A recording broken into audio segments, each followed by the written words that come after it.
Well, a lot of fun is heading our way, including if you're a consistent viewer of this YouTube channel, whether it comes down to new e-ticket events that will be announced this Thursday, new NR Night in America races, maybe a charity race that's going on tomorrow. A lot of exciting things going on the YouTube side, including before my in-person broadcasting season takes place January 17th and 18th at Cordele Motor Speedway. I'm John Ramos, the voice of NR, saying hello, welcome, and to most of the United States, a very chilly Tuesday night, as we are now just moments away from group qualifying here at Circuit of the Americas. Have the old NWP up on the left side corner, but at the end of the day, we are very excited to have everyone with us on this Tuesday night, the second stream of 2025. Let's talk about the schedule quickly, because there's a lot we got to dive in before the group qualifying does happen to end. Schedule tonight, Circuit of the Americas. They have a brand new track layout. You currently see that on your screen. It's the 2025 layout. They'll be racing for the NASCAR Cup Series, Xfinity Series, and the NASCAR Craftsman Truck Series. We go Trucks Rockingham for round number 2, Rockingham being on the 2025 Truck Series schedule. And the viewers, the drivers, they all love Legacy Atlanta. We know they're going to pack on in for a late Tuesday night. We know everyone's heading back to school, heading back to work. So only 3 races guaranteed right now unless we get a round 4. And that will depend on how many likes we get and how much excitement is continued throughout the stream. So keep on chatting in the live chat. I'm checking you out. Drop a like on the stream. And depending on how many likes we get, we could get a race number 4. Let's talk about it. We will be back tomorrow night at 8 Eastern, 7 Central, if I'm not mistaken. It could be an update there on the time. But as of this moment, we will be back tomorrow, and we're very excited for it all to go down. It's the 4th annual Area Drive for Dreams. For all the dirt fans, we know we have a lot of you out there. We're going to Volusia Speedway, a track that we've gone to at NR Night in America. And this charity race is really an eye-opener once again to league racing coming to NR Night in America. Just a couple weeks ago, maybe now a month and a half, we broadcasted OSRL. If you know what OSRL is, we did it on a Thursday night, kind of just a one-off thing quickly to see if league racing can work on this YouTube channel. And lo and behold, it did. A lot of viewers liked it. A lot of drivers liked it, commentating over it. All the excitement. It was fun.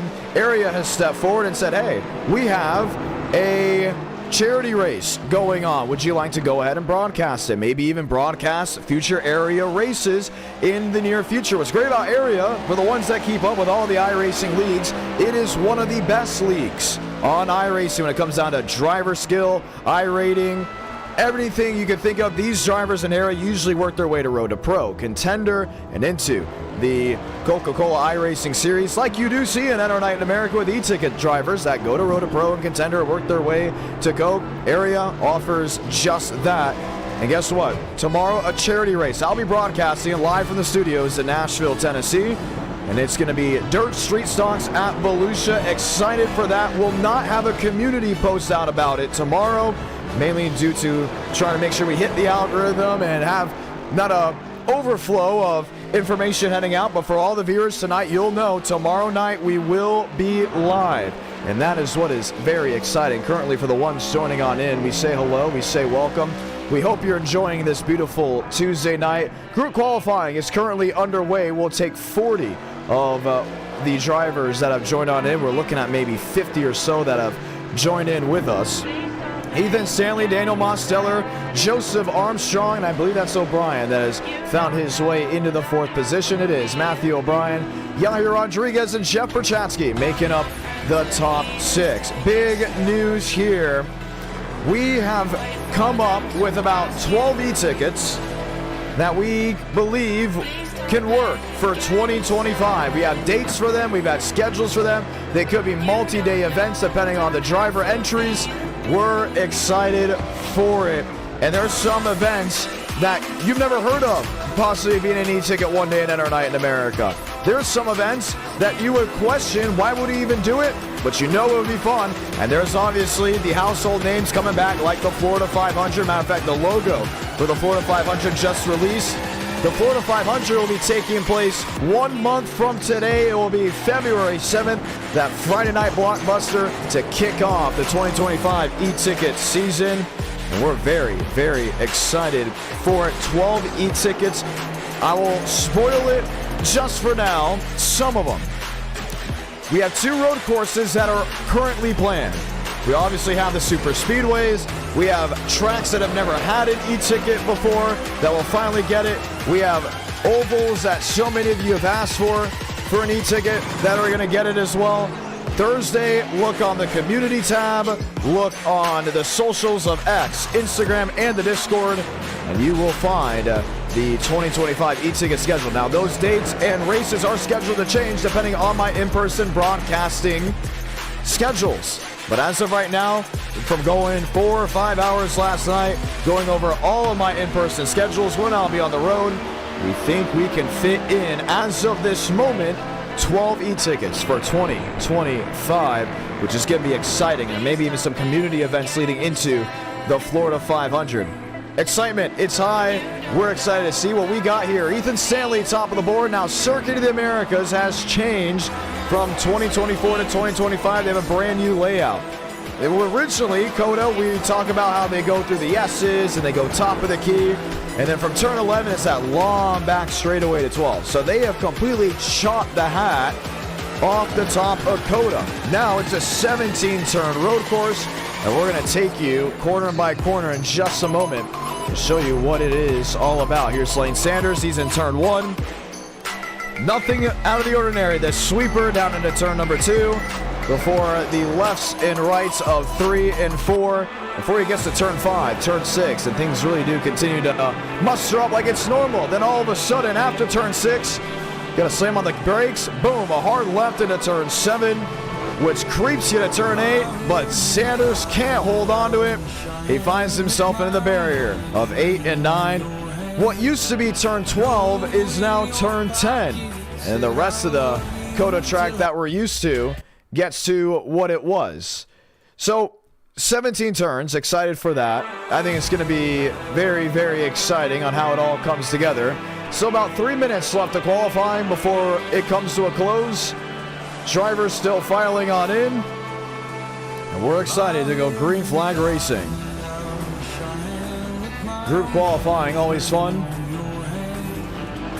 Riker Byram, James Bomar. And Bomar's now working his way through 11, 12, 13, 14, 15. Originally 20 turns at this racetrack, now down to 17. And it's quick. The lap times are really, really solid. You're looking at 137s. You're looking at 138s versus COTA, which used to add in an extra minute to the lap time. Now, the question is to you.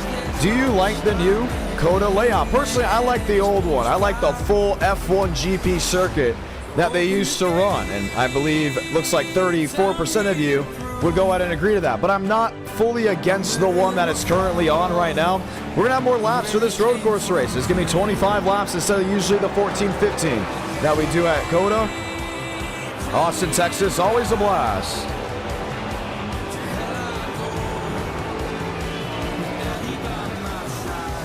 And we will be ready to go green.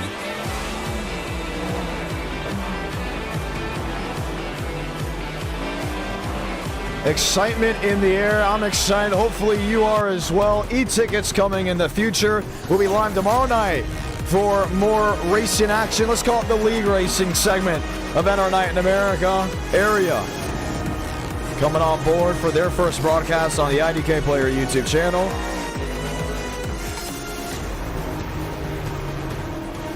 And Thursday we'll be releasing the full setup, the full schedule for e-tickets in 2025 before we release it, because maybe we can make some changes. What are some car track combos you like to see in an e-ticket event? Would you like to see an international race? Would you like to see a street course? What about an intermediate that has yet to get an e-ticket? Now, you think of some intermediates that have yet to have that crown jewel effect. Atlanta, Las Vegas, Kansas. And you start wondering yourself, will they ever get one?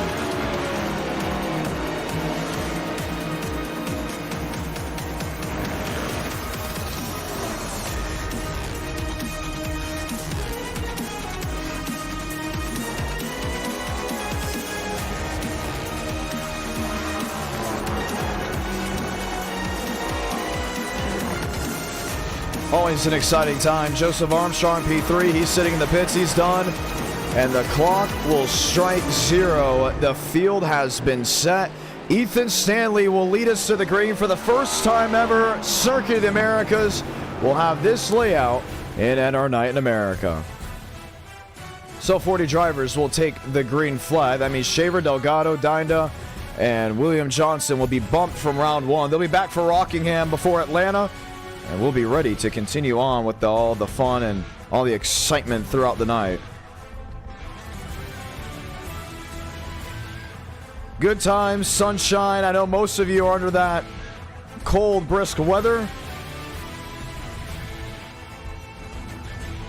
that is working its way through. Now, we do plan on streaming this Friday. Let's give you an update. Nashville, Tennessee is supposed to get a lot of snow this coming up Friday, and we're all going to be stuck indoors. And it's without a shadow of a doubt, we know it's going to be tough. There are warnings of power outages, but as of this moment, there is still a plan to stream tomorrow. There is still a plan to stream Friday. Keep an eye on the IDK Player socials. Look up my name, Jonathan Ramos, on Twitter, or should we say now X, and then look up IDK Player on Instagram, or join the Discord. Link to that is in the description below, and you will be able to stay up to date on what is changing and what is going on. The cold weather is here. Lots are hanging out indoors, and the sim racing is great. It's beautiful in 75 in the sim. We got 25 laps of action, and we will be ready to go green flag racing. Excited to see Ethan Stanley back. He'll be with Moss Steller on the front row. Aiden Walker, Joseph Armstrong will be row number 2. Matthew O'Brien, James Thurston, row number 3, with Sean Rowe and others all lined up and ready to take the green flag. Carlos Struther joining us, tail end of the field. And what's really cool about the e-tickets that will be happening in 2025, a lot of drivers are changing their schemes and their numbers. Now, one thing we said, if you're going to change your scheme and change your number, let's keep it consistent throughout the entire year so all you viewers know who is doing what, why, and how for the year. O'Brien, Thurston, Sean Rowe, Max Swearengin, Yahir Rodriguez, all hanging out. A 25-lap feature to start Rockingham race number 2. The long one, that may be round number 3. Do you want to see a race 4? Pretty simple.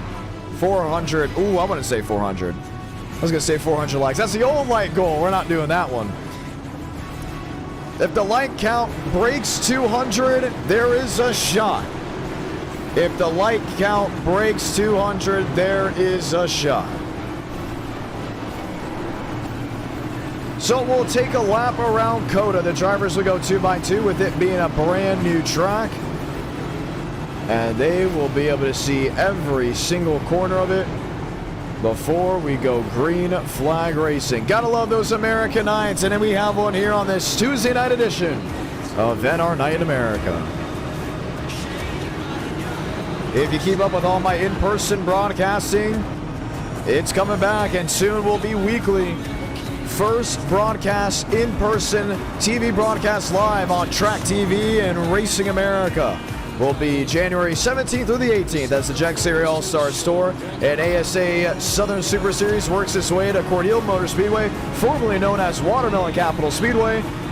Excitement in the air for that one because Cordele is a heck of a great track. The 3/8 mile puts on a heck of a show. I will be calling the action live atop of the tower for the Pro Late Model Edition. Still up in the air where I will be for the Super Late Models. We do know one thing, Ross Chastain will be racing in the Pro Late Model feature. Excited to have him back racing. It'll be the 3rd time calling a race with Ross Chastain running. He did the Battle of Broadway. He did Speedfest the year prior. Always great to have him hanging out with us as we continue on with our 2025 season.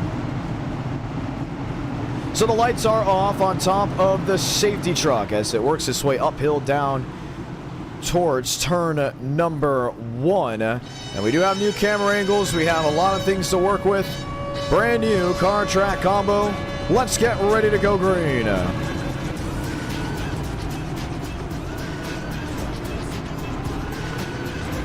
Gino Morrow, Max Swearengin, Yahir Rodriguez,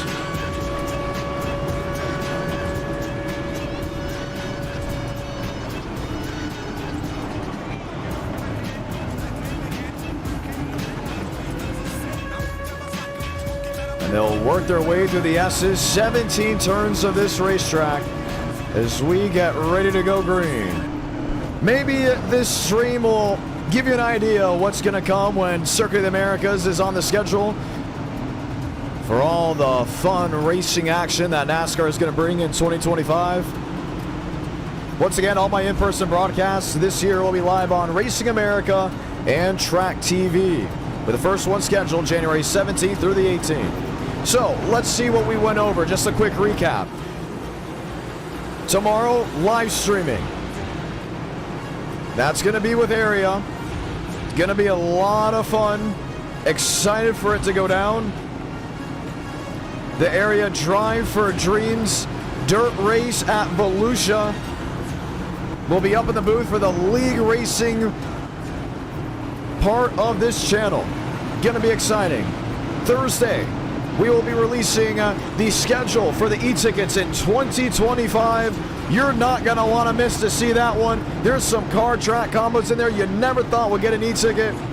And I'm telling you, they're going to be must-watch shows. All of them will be fantastic. And Enter Night in America will be back Friday night, bearing the snowstorm. Still planned. And here we are. 3 races guaranteed tonight. 200 likes. We're going to teeter. Get 200 likes tonight. High possibility of a race number 4. A lot of talking, a lot of excitement. Drivers set the field, and they're ready to go. Safety truck works its way in and around turn 15 to 16 to now turn 17. That was once turn 20. As the excitement of road course racing in Austin is brought back to the forefront. 25 laps on this new track layout. Enter Night in America says welcome as we light the fuse from Austin, Texas.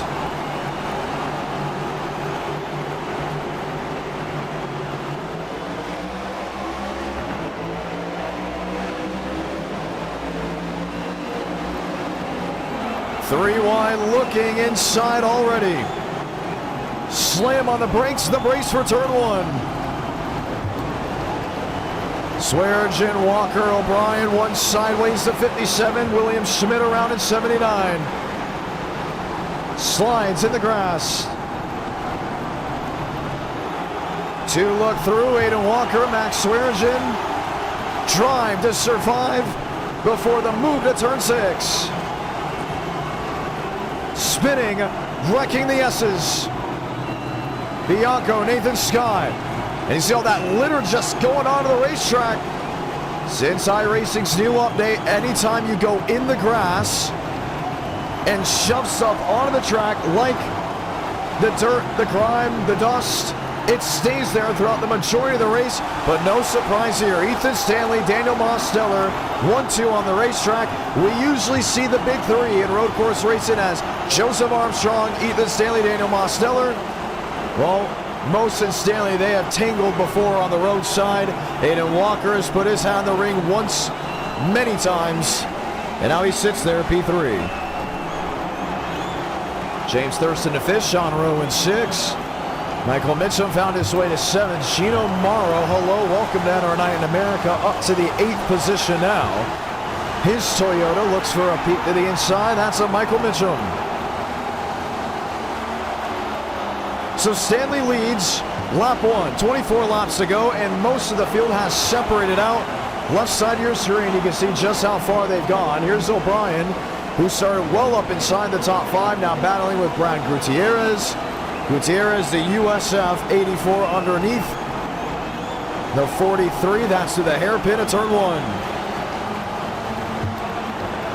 Eladon Contreras, Chad Hornish, and it is just a mosh pit of machines back here. Look at this. Josh Kenyon, Nathan Scott, they're in 41. And this is what the drivers have to deal with when they go through that patch of area where dust and grime was put on the racetrack. And Scott's missing a lot of corners, and that's where he's not making up the time he wants. Now this is back in 21st. You got to go way back to Elaine Sanders, who's now back in the 34th position. William Sweeney involved in an issue. Single car spin. Now, you don't get too many restarts in road course racing. We've seen them before, but with how this track layout is, it's pretty obvious. It's going to promote mistakes, and that's one thing we really didn't get to see too much about Circuit of the Americas. A lot of these drivers quickly, they're used to going top of the key to turn 11, that long straightaway back to turn 12 before the hard left-hander. Quickly, they went through the S's where you're supposed to take your time, and then you're supposed to get aggressive into turn 6 and 7 because you've shortcut the rest of the racetrack, which used to be sector 2 and sector 3. And then you get all the way back to what used to be turn 12, and which is now turn 10. And these restarts are going to promote a lot of mistakes from drivers. So keep that in mind. If we do get a restart, yeah, have a watchful eye deep in the field because things could be amiss. Here's Riker Byram, the Texas native. West Texas, nowhere near that of Austin. In the 18th position. I love this camera angle. You get a great view of just how steep turn 1 truly is. I think William Schmidt will love that position back. This is for 16th. Finds his way through Hansen. Has Carlos Truther right in front of him. And with this nose view, he should be able to easily see where the dust and grime has been thrown on the track, unless it has been pushed off the racing surface.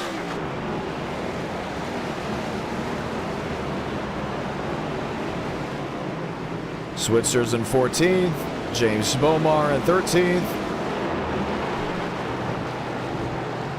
And there's Daniel Mosteller. He's 8/10 back, nearly 9 now to Ethan Stanley. Stanley doing a great job, quickly adapting, and that's one thing that we figured out about Stanley very early.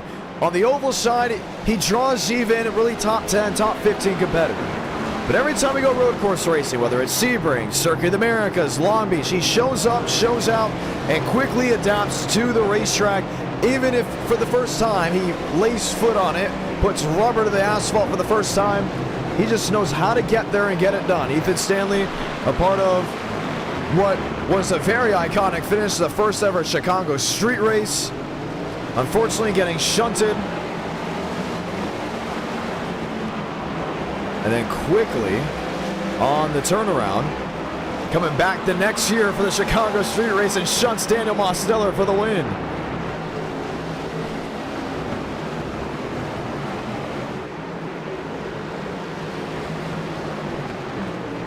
Exciting times.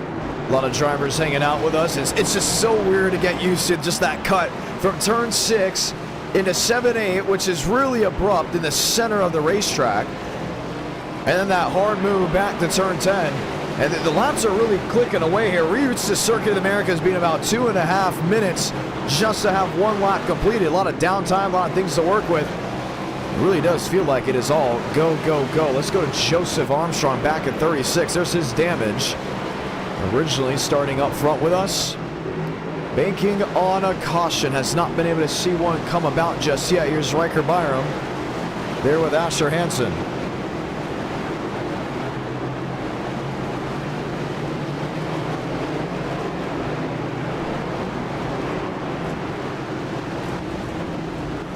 Racing around, having a blast. Yair Rodriguez, brand new 2025 scheme for him. Gets into the 98 of Riker Byram, and they all just hold on for now.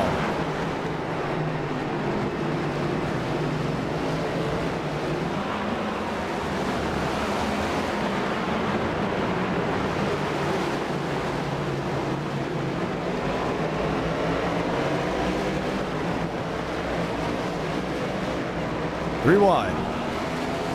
Nathan McLaughlin, one of the RGR drivers, finding his way through Ortega in 41.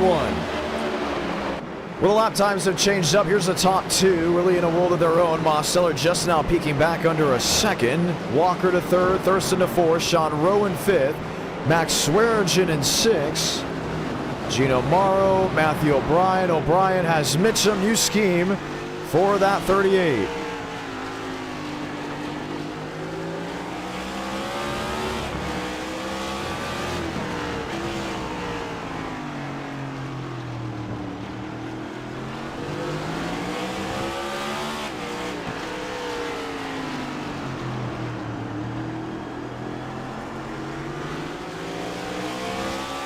Racing the hard out back in fourth. This is now towards the final sector of the track.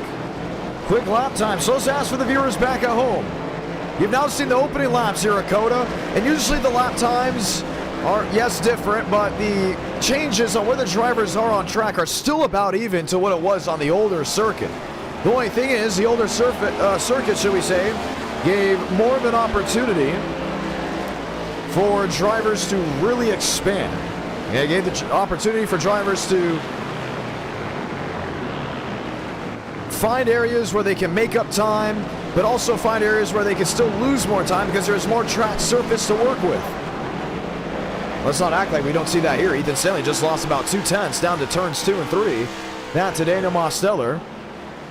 And it's one of the best cameras here on iRacing. Just get a nice view here. Second, third, fourth, and fifth.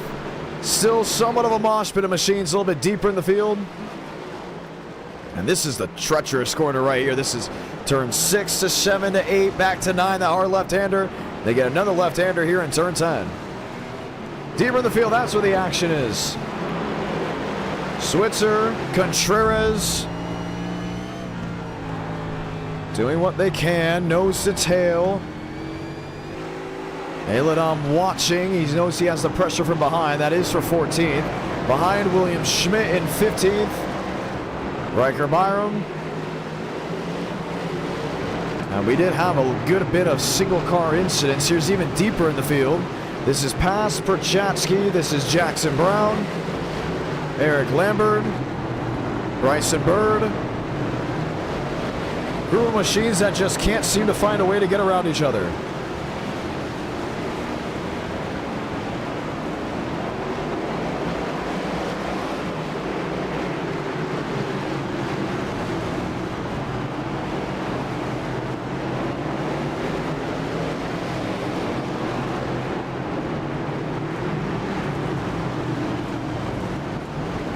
Group setting, Derek Shaver.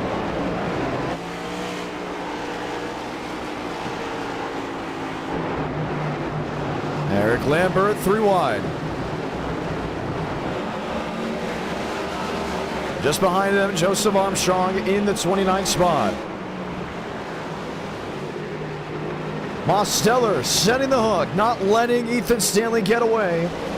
Aiden Walker, James Thurston, 3rd and 4th. Sean Rowan, 5th. Max Swearigan, P6. Morrow has O'Brien, and O'Brien's not done just yet.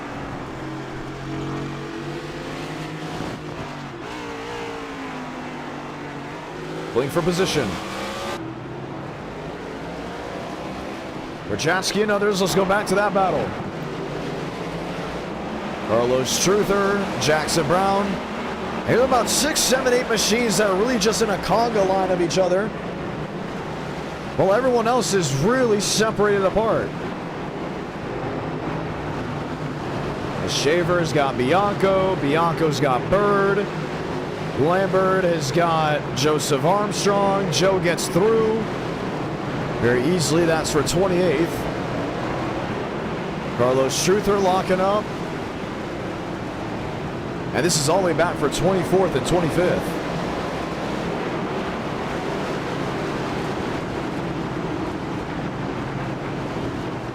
Armstrong there in 28th. Jackson Brown, Carlos Truther. What can Truther do to hold off these drivers? Because he definitely has speed behind him. Either that in the form of Riker Byram or in the form of others.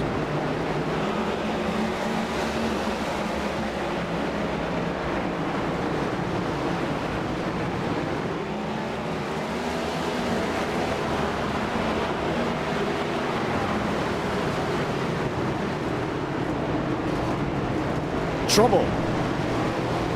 2, 3, there goes Derek Shaver around. Just off turn 17. And it's so easy for it to turn just like that.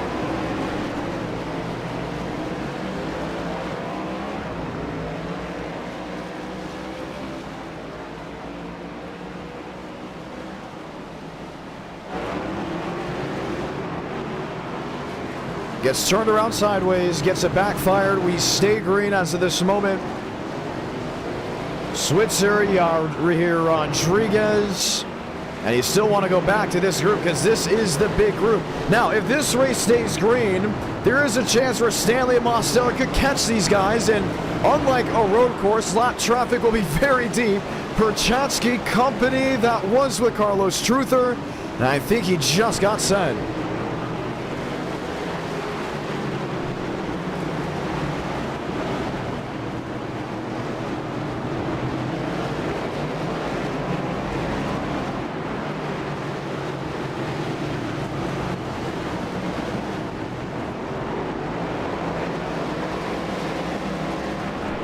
All holding on. This is the most interesting part of the race right now. Still deep in the field, and that's been one of the big talking points for a lot of viewers. Hey, watch what's going on deep in these fields, and who if we get a long green flag run. If the leaders aren't giving us that show, someone's for sure giving us the show, and we see it here. Bird, Meadows, Byram.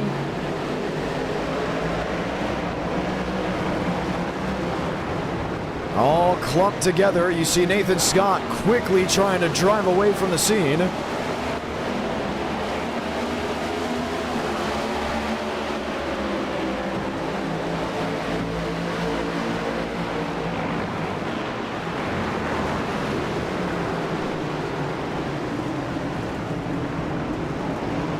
Schulten, Shaver.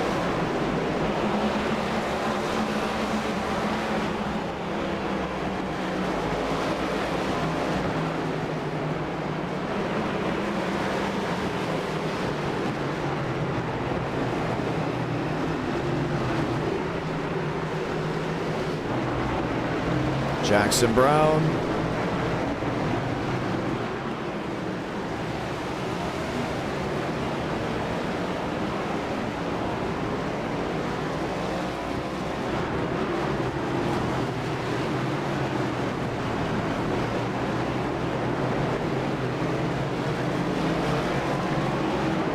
Truther in 23rd, Jeff Perchatsky in 22nd. Joseph Armstrong, Josh Kenyon. You see how they ride, but up front, the leaders of Ethan Stanley and Daniel Mosteller are not exactly fully getting away from each other. Look at all the litter on the track. That's all the dust and grime from the sand trap where multiple drivers went yay deep into on the initial start of the race. And you wonder if that's screwing with the braking zones on some of these drivers now when they drive through it and have to brake on a certain end of the speedway. What happens? They can't hold on to that traction that they're used to. I think Mosteller is able to accommodate for that just a little bit better. He is right in striking distance now of Ethan Stanley. This will be for the race lead. Back deeper in the field. Armstrong gets through for 21st. Jeff Perchatsky gets through for 22nd. Truther, Scott still struggling. Riker Byram. Cody Meadows. There with Bryson Bird.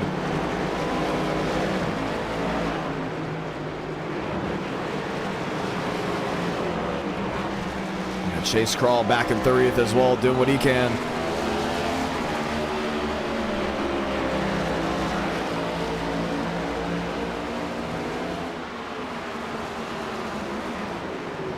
Half a second the difference between the top two. Haven't talked much about Aiden Walker and James Thurston. They're still very much in this, but 7 seconds back, and now will be forced to fight each other for position.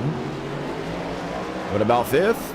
Well, that's Sean Rowe. Max Swerge, I wouldn't say he's exactly near him. Behind is O'Brien. Coming into view, that's Michael Mitchum. Gino Morrow. Brad Gutierrez, that is for 10th. And it's a long way to Chad Hornish, James Bomar, Eladon Contreras. And the rest of the field is in jeopardy now of going a lap down. Currently 32 drivers left on the lead lap. Here's Eric working his way around, and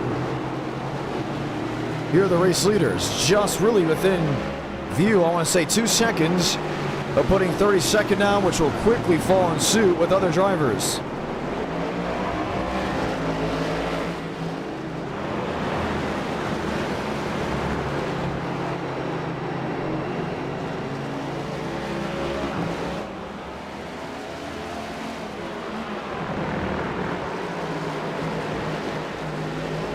Ramos in second.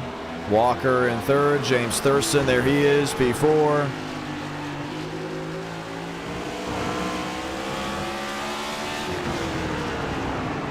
Thurston versus Walker. There's the lunge to 17. Oh, just couldn't get to the quarter panel.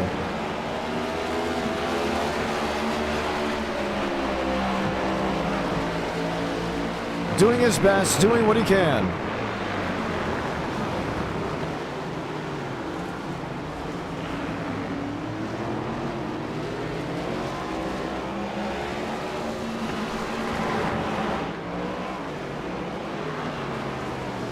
Max Swearengin, Matthew O'Brien still. You got Mitchum, Morrow. Don't look now, but Mosteller is there. That's 2/10 the difference for the race lead. That's the closest he has been since the start of the race. And Ethan Stanley's company is ready to find a way through that door.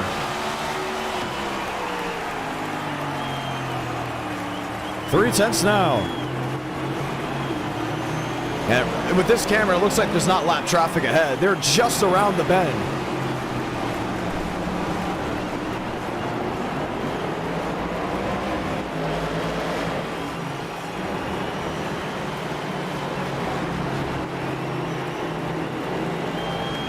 Working the speed, working the corners.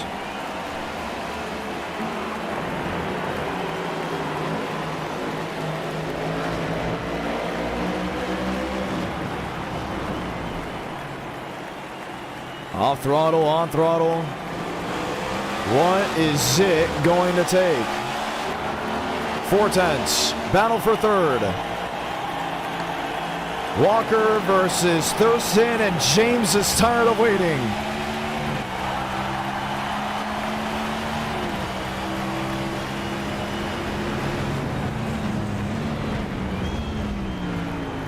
Lunge underneath.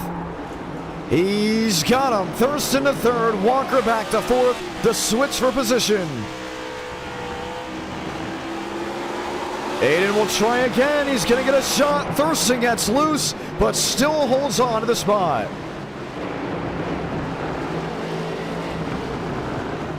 Most now half a second to Ethan Stanley. And what's going on just a little bit deeper in the field. A lot of drivers still fluctuating, trying what they can. There was Justin Champagne, you saw him in front of Joseph Armstrong. Two Toyotas. Oh, Cody Meadows finds himself in the grass.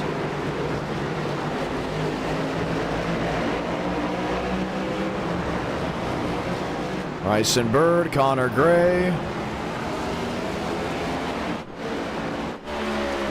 And Joe find his way around. Yes, he does. And McLaughlin and others now back into no man's land. Battle for the lead once again, still half a second. Every time we go road course racing, you know it's going to be something special. It's always a classic outing, classic finish. I wouldn't say always, because there's always two ways to it. It's the classic finish or it's an absolute beatdown. But tonight, I don't think we'll see that with 12 laps to go.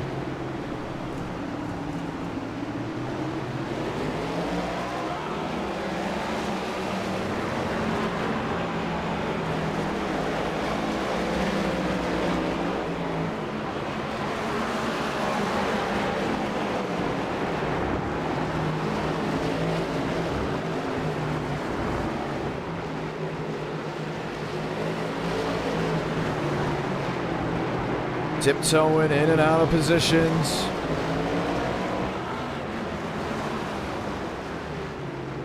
Really just trying to tiptoe around the racetrack. And Demos looked to have had an opening on that inside. Don't think he was going to get it there.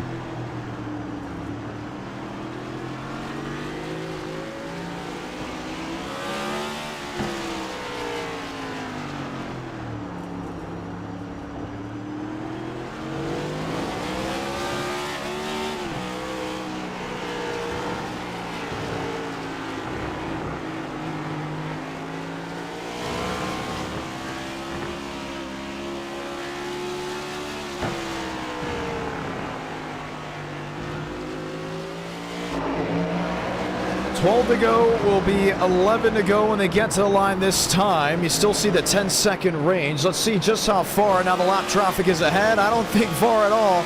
There's the monsoon of a group of machines where it's Cody Meadows, Reagan Schulten, Bryson Bird. If something goes wrong here, you could see a caution because the leaders are coming through and will soon be in view.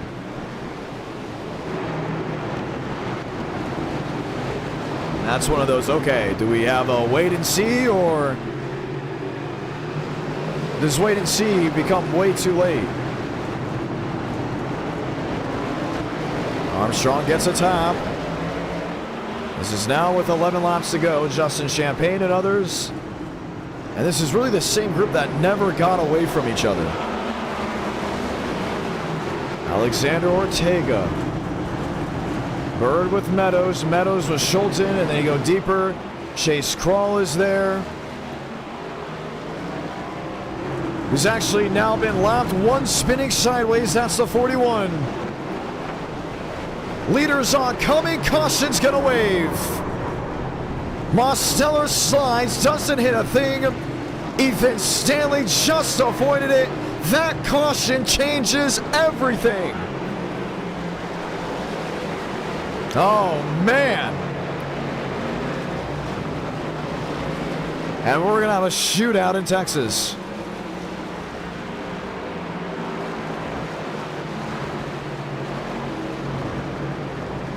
And you know what? The odds looked high that it was going to happen. Something was going to be amiss.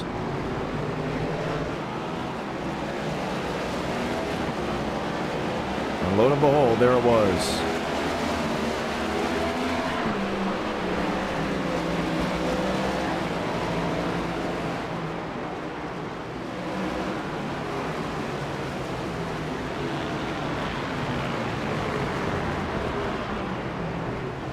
Wow.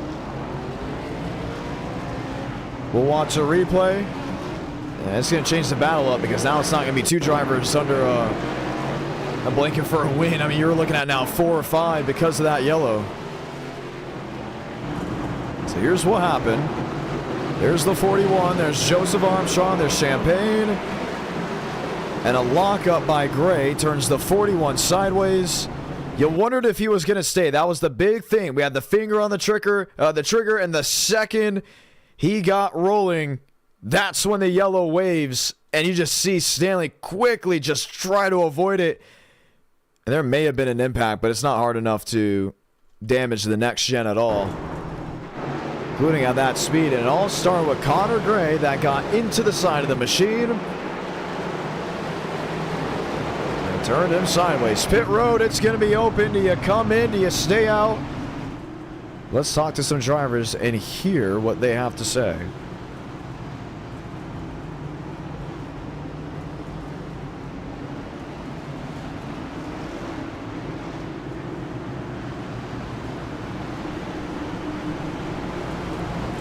Joseph Armstrong, John Ramos, you got a copy? Yes, sir, I have you indeed. Well, you were in that scrum. And originally, you were involved in an incident earlier in the race. This caution does... Hold on real quick. Can I get a clear, please? All right, go ahead. Sorry. That will change... Are you watching me? I'm not watching you right now. Should I watch you? Please. No. Just, I'm trying to catch up to the pace car. Okay. Anyways, go ahead. Well, that caution, it changes things up, right? I mean, the opportunity is now here for you, I believe, in some case and form. But you were in the scrum when it all happened. What did you see, and how did it all go down? Well, you know, I qualified up in the top 5, and I thought, hey, I'll just make some fun out of it. Like, I know the battle with Demos and Stanley would have been fun, but not nearly as fun as trying to drive through the field. And so I decided I was going to do that, and it did not go the way I wanted it to. We wrecked in turn 1, then I got wrecked in the S's, a whole lot of stuff. But this caution coming out certainly helps me, because now I can repair some of my damage.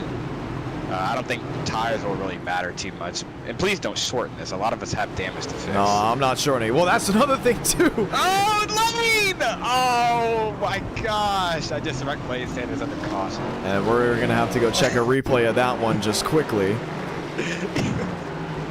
Oh, what are you doing, Joe? It's been a rough go at it, man. I've wrecked a lot. If you couldn't tell by my damage, but this caution is gonna flip things on its head, and I'm gonna finish at least top 10. That is my goal. I've been telling my viewers on my stream, top 10 is now the goal with this caution. Top 10. All right. Well, okay. Racing at this version of COTA versus the other, how is it? It's pretty fun. I'd rather run the full version because I think that it opens up a little bit more passing opportunity. But in terms of lap length, it helps because I mean comparing a minute and 38 seconds or 39 seconds to 2 minute and 10 seconds. I mean that's a 30 second difference. So it's pretty fun. Seeing guys kind of figure it out as I was kind of climbing through the field. It was a lot of fun. I got wrecked a lot of times. Me and Alexander Ortega got into it, but it's been a lot of fun so far. So even though I've gotten wrecked a lot, I think it's putting on a good. I hope it's putting on as good of a show for the viewers as fun. As so it got to the point where we were like, we might as well just watch the guys in the back, you know? Yeah. I mean, it looked exactly like that. What's going on with Sean Rowe? He caught the litter over there. Man, we're like, they're putting on a heck of a show. I mean, it was. First it looked like a parade, then it just looked like almost a super speedway-esque race. It's almost like it's an intermediate short track now. I don't know, that's just a feeling I get when you guys are all in a group like that racing your heart out. Yeah, I think a lot of it is the skill level of the drivers in here. Like, you have guys who are obviously like very good, medium good, average, below average, and like everybody in here has a group of guys that they kind of race around on a regular, and I think it would just kind of on full display in that little 15 lap run that we just had. Right. And that's probably what you were seeing a lot of. Like me and Justin were kind of screwing around, but other than that, I think like the guys who you saw racing in that little group were similar skill level, and that's what you kind of want and expect out of NR. So. All right, pretty cool. We'll get the one to go next time by. You said top 10. That's what you're going for? Top 10. I don't know what position I'm in right now. I think it's like 25th. So I can probably gain 15 spots in the first half of the restart. So yeah, we get one more yellow and I've gotten to the top 10. Hey, don't count me out. All right, that's all I'm saying. Don't count me out.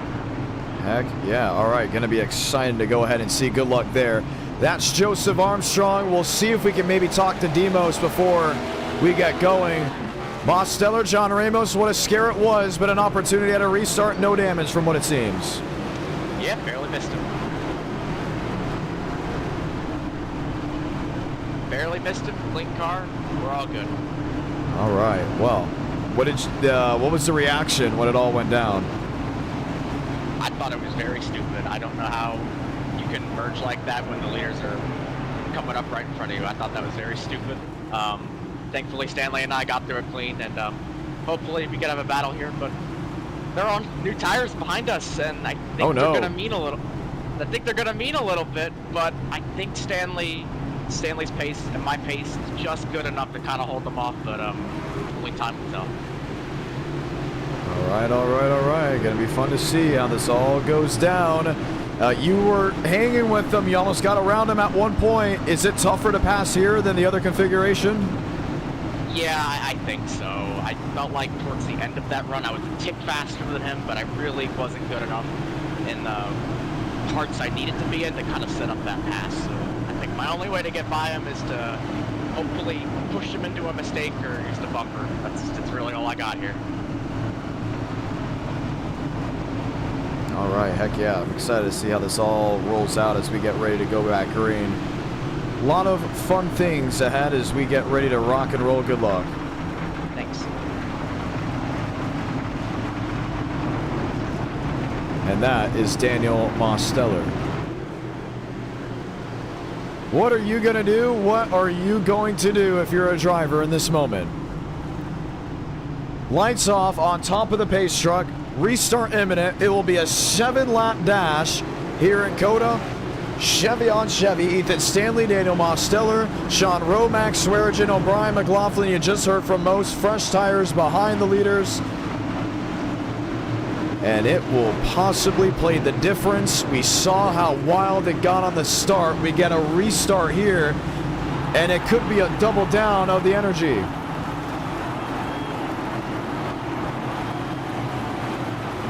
"39 drivers took the green flag of the 44 that entered.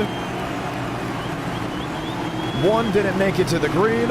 Of the 40 that were scheduled to take the green flag, 31 currently on the track, 28 on the lead lap. A lot of drivers left for a late race restart on a road course. Do you love road course racing?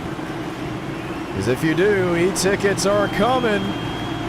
And at a track you may have not even thought would even get one.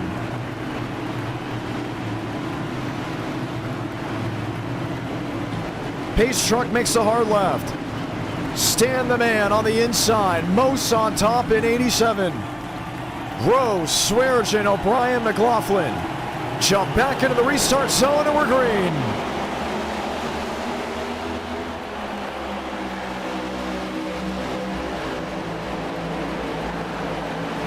The brakes, turn 1. Swearengin locking up. O'Brien goes right.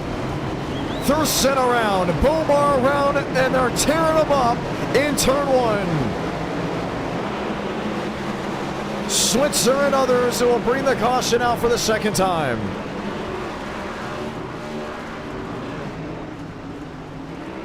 Man, Mosteller, look at how much time he lost. All the way back to 21st. Ethan Stanley got away. Aiden Walker got away. Chase Crawl with damage, still spinning deep. Justin Champagne. And the restart, I think nobody wanted to see.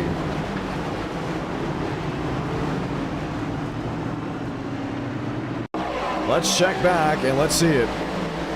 This is all uphill.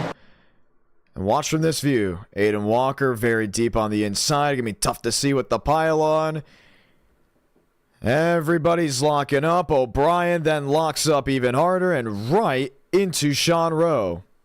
Now the question is, where did Daniel Mosteller go? You see him there in 87. Huge lunge in and just completely missed the corner. We didn't even see it. Just about had the race thrown away and they all started piling in. Gutierrez. James Thurston.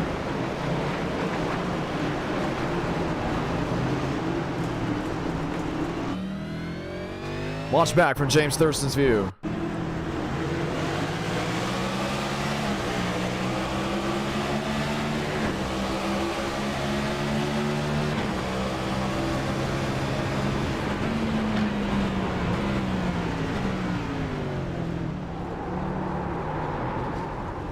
He was already getting turned, and then he got turned into a parked car. Look at all that. Caution is out for the second time in this race. Still 31 drivers left racing. 27 on the lead lap with Switzer down pit road. Josh Kenyon, Daniel Mosteller. Most is restarting in 21st. James Thurston in 22nd. Relax yellows will be on for an incident in turn 1. With the impending restart, it will give us 4 laps of an opportunity where Ethan Stanley will go head-to-head with Aiden Walker and Max Swearengin. McLaughlin, Mitchum, Gino Morrow, Sean Rowe. Enjoying the stream? Enjoying the racing? Feel free to drop a like. 200 likes, good chance we'll get race number 4. I know you want to go ahead and see that Tuesday night edition. I know parts of America are currently already being snowed in, and the cold has closed on in, and I know for the southeast, yes, snow is coming this Friday. We still plan on streaming, but we are, the studio in Nashville will be in the thick of it, so keep that all in mind. Thurston gets through. We'll get the 1 to go this time by. So it will be Stanley, Walker, Swearengin, McLaughlin, Mitchum, Morrow, Rowe, Rodriguez, and Eladon Contreras, with O'Brien being the 10th place spot. Thurston going around. He's going to bring it to pit road. It will be Hornish, Bird, Armstrong, and Gray, which will end up being the top 14. Left side of your screen, you'll see the top 20 as they show James Bomar, Nathan Scott, Chase Kral, can't forget Meadows and Gray, with Schulten back in the 20th position. What's the temperature where y'all at? I'm going to tell you, it was cold. I still have snow on my front porch, which is very interesting because when I went to the gym, I was still out in shorts. Put a hoodie on, put thermal underneath it, brought a t-shirt, had my shorts on, ran to the car, went to the gym, and had a blast. I was surprised that it was snowing yesterday. I was a little caught off guard because I heard that the water was very calm at a certain lake, so I'm getting ready to go to the lake, and then all of a sudden, right when I step outside early in the morning, boom, just snow. Now, I'm not from Nashville. I live in Nashville now, but, you know, I'm from South Florida, and from what I heard, it's getting into the 50s over there, which is brutal for the South Florida natives. One to go coming out. We'll get the lights off this time by. It will be Stanley versus Walker as they get ready to line on up and try it again. A 4-lap dash to see who wins in COTA. And I will say, Florida cold is different. Very, very different.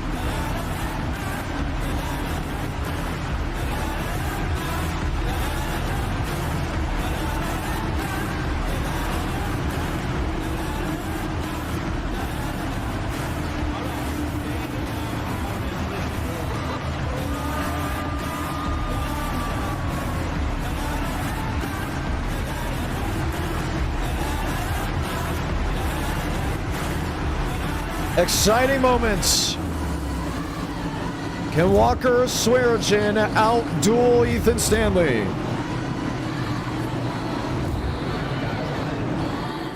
Look at that, 25 with a wind chill, 17 in Muncie. Stayed in Muncie a couple times when I went to go call races at Winchester Speedway. Great town. Ball State, pretty cool.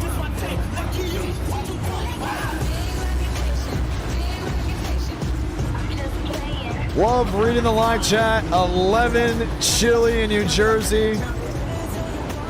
Well, hold on. Let's check the weather in the sim. Oh, how about that? 89 degrees with 110 track temp, 35% humidity. That's what I'm talking about. That is beautiful weather, and I can't wait for that to come back.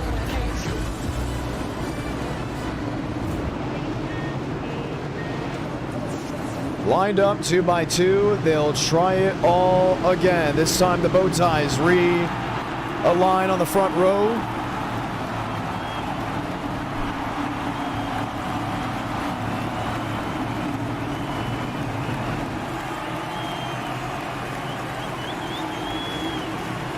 And we'll get ready to do it again.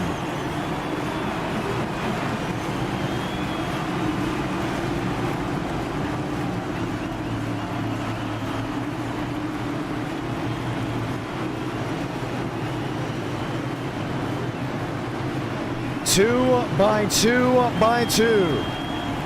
Walker top, Stanley bottom to turn 17. Hold on, 4 to go.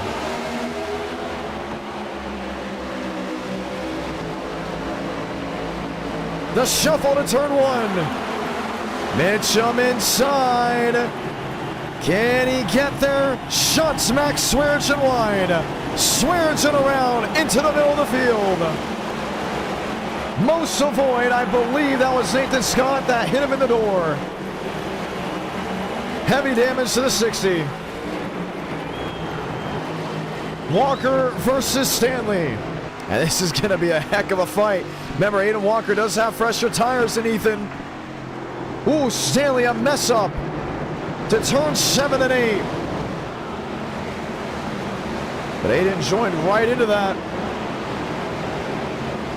Michael Mitchum to third, Joseph Armstrong to fourth. Does he have a shot at P3? He does. From running in the 20s to now running in 30th.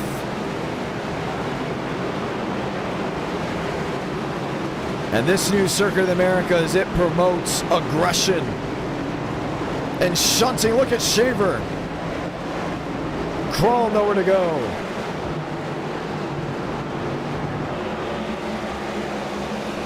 Yahir Rodriguez, Gino Morrow, Bryson Bird. Ice skating on those new tires. All cold, 3 to go.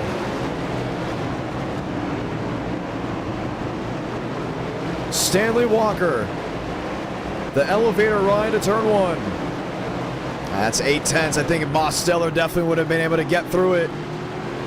Ramos is now only up to the 10th position, which is a great net gain. He made up about 11 spots. But to know where he was just earlier in the race.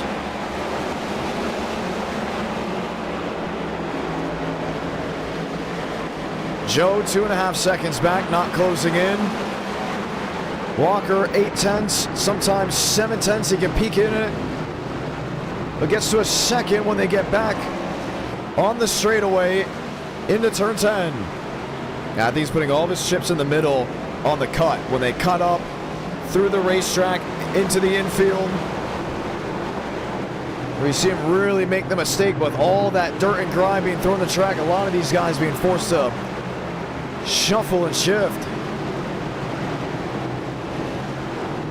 O'Brien versus Mose, toe-to-toe. Mosteller in deep. O'Brien, the switchback. Don't think it's happening.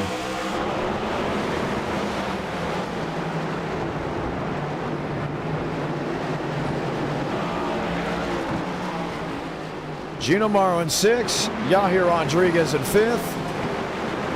Sean Rowe, P4. And this is the top 3. 2 to go for Ethan Stanley. And the worry was that restart, right? Was he going to get thrown out of the way? Was someone going to hit him?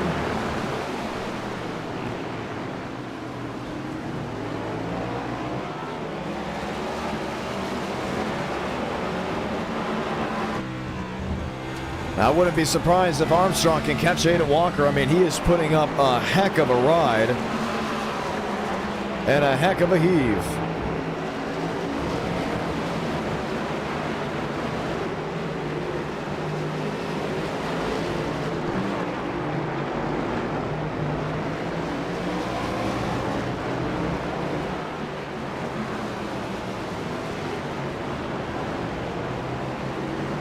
Walker loose, Armstrong sneaks through from the 20s to 2nd.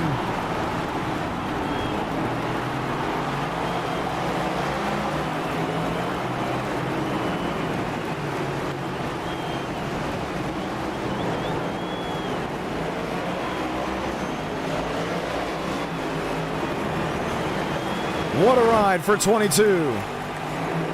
And all he'll need is a mistake by Ethan Stanley. Definitely easier said than done at this point. I don't think Walker's done just yet. Jumps to the outside.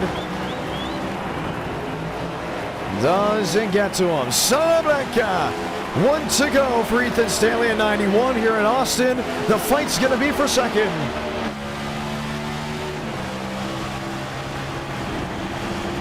Drag race uphill. Walker the lunge. Armstrong the switchback. Advantage 93 to turn 2.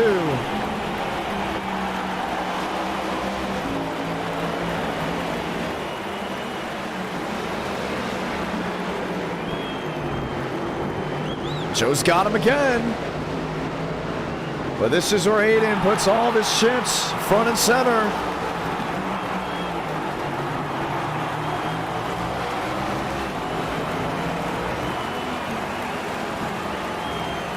Joe goes wide, cuts down to the 93.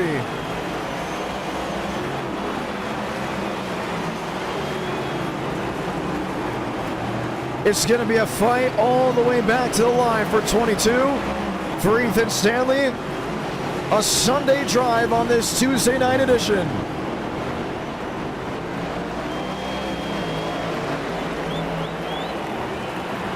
fight for a second. Final corners. Walker 93, Armstrong 22. From 14 to 15 to 16 and 17. Armstrong sneaks on by. Stanley comes to the line to win the race. The brace for second. Armstrong just gets him at the line. Walker third, Sean Rowe fourth. What a race in Austin.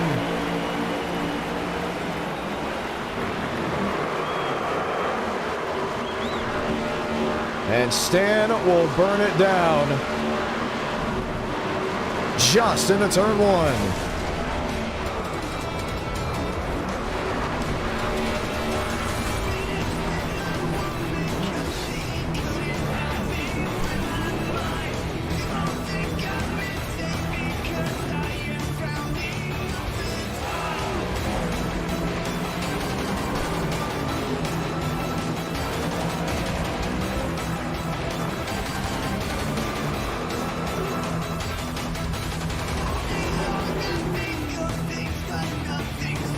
Even Stanley on a tear. What a ride it was.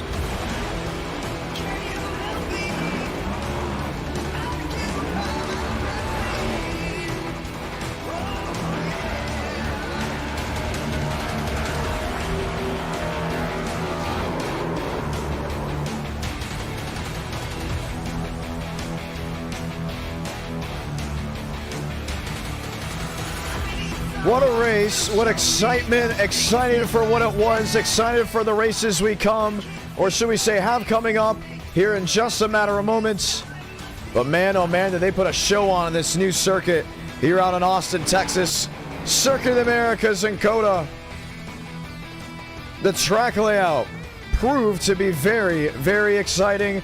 Let's go talk to Ethan Stanley.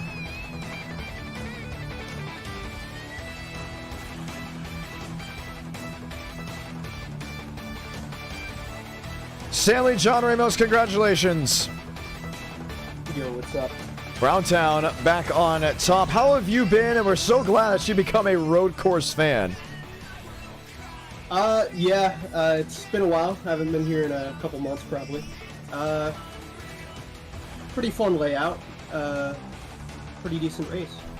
Okay, I gotta ask you this. Now, we haven't had you in an e-ticket in quite some time, and most know you now as a road course ringer. You used to race a lot when it came down to enter a night in America, but obviously, you know, times change. Your priorities obviously change. With you getting older, being successful, I got a question for you. If we do a road course race as an e-ticket, would you join it? Because we have something scheduled as of this moment that I think you would absolutely love. As always, depends on the schedule, when it is, but I'd consider it for sure. Okay, I'm going to start teasing some viewers and everyone. The one that I'm talking about, at least for the first road course e-ticket, is not going to be a street course. At least as of this moment, we plan on it not being a street course. We do plan on it being an international track, which means it is not from the United States. Does that spark your interest? A little bit, yeah. Let's see if we can spark it even more. It would be a timed race as well, which means it's not like any other GP circuit. Yeah, I mean, that sounds interesting. Might give it a shot.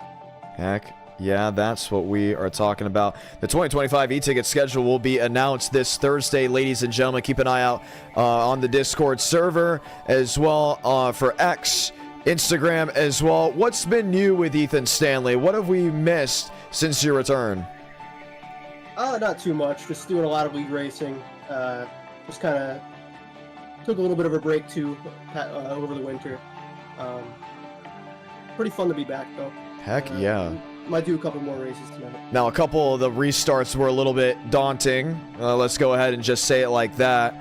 It looked like you may have gone shunted, shoved, and everything in between, inside out. How'd you stay focused on that with everyone heading uphill? Yeah, there's no other track that's as terrifying in turn one as COTA. Yeah, you just gotta kind of watch your mirrors, and if you see somebody flying, just kind of take a late apex or something. And yeah, I'm just glad I survived that. Wow. Well, it was really, really, really cool that you're able to go ahead and make all of that work. The exciting thing is that you didn't really get hit at all. I mean, the first costume, that had to be the worrisome one. Did you see that coming? Well, I saw the guy spinning, and I did hit him, but it wasn't too hard, so it didn't really matter. So then, now the big question. We asked the viewers down below, which COTA would you like better, the new one or the old one? 59 said they like the new layout. 41% they don't like the new layout. Your opinions? I personally prefer the full GP circuit, but this one's still pretty fun. It's just a different style of racing, a bit more close quarters, a bit harder to pass too, in my opinion. And if I'm not mistaken, I think there was actually a series that came here on this circuit before. From what I heard, was it the Supercars or the GT3?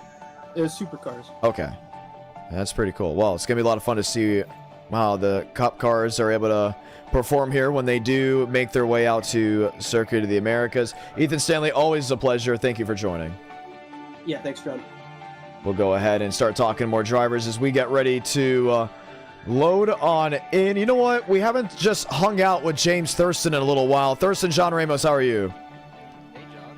What's up? Oh, we have him all the way lower. Let's go ahead and fix that at him at 59%. For the streams, you got to have these guys at 200. So when I'm talking to them in the Discord, it's 1,000 times louder. Thurston, that was an interesting race for you. Your opinions on the track? It was different for sure. I wasn't really sure what to think of the little cut through at first. I thought it was pretty fun. It was a little technical-ish little part. Yeah, I'll see what the real Cup cars do there. But yeah, it was a fun race. It was a very, very interesting race as well. We'll get ready to bring us back to the studios here in Nashville, Tennessee. The next session is going up. Did you expect it to be better? Did you expect it to be less handling, more passing, less passing? What did you expect it overall? I wasn't really sure what to expect because I never driven that course before. But it was, I think that was a much more handling specified course. You had to have a lot of good tire temp ability, because I mean the whole second part of that course, it was like you were just drifting, just cooking the rear tires. But yeah, I wasn't quite as quick as the ones ahead of me. I thought that yellow was going to help me out a lot, and it ended up getting me wrecked there on the restart, and we never really recovered from that. But session is up. No iRating cap on for Rockingham. Do keep that in mind. Just a 40-lap race. We want race 3 to be the long one, so keep that one all in mind. Love the viewership turnout. Rockingham's going to be something to see. Atlanta Legacy is going to be something to see as well.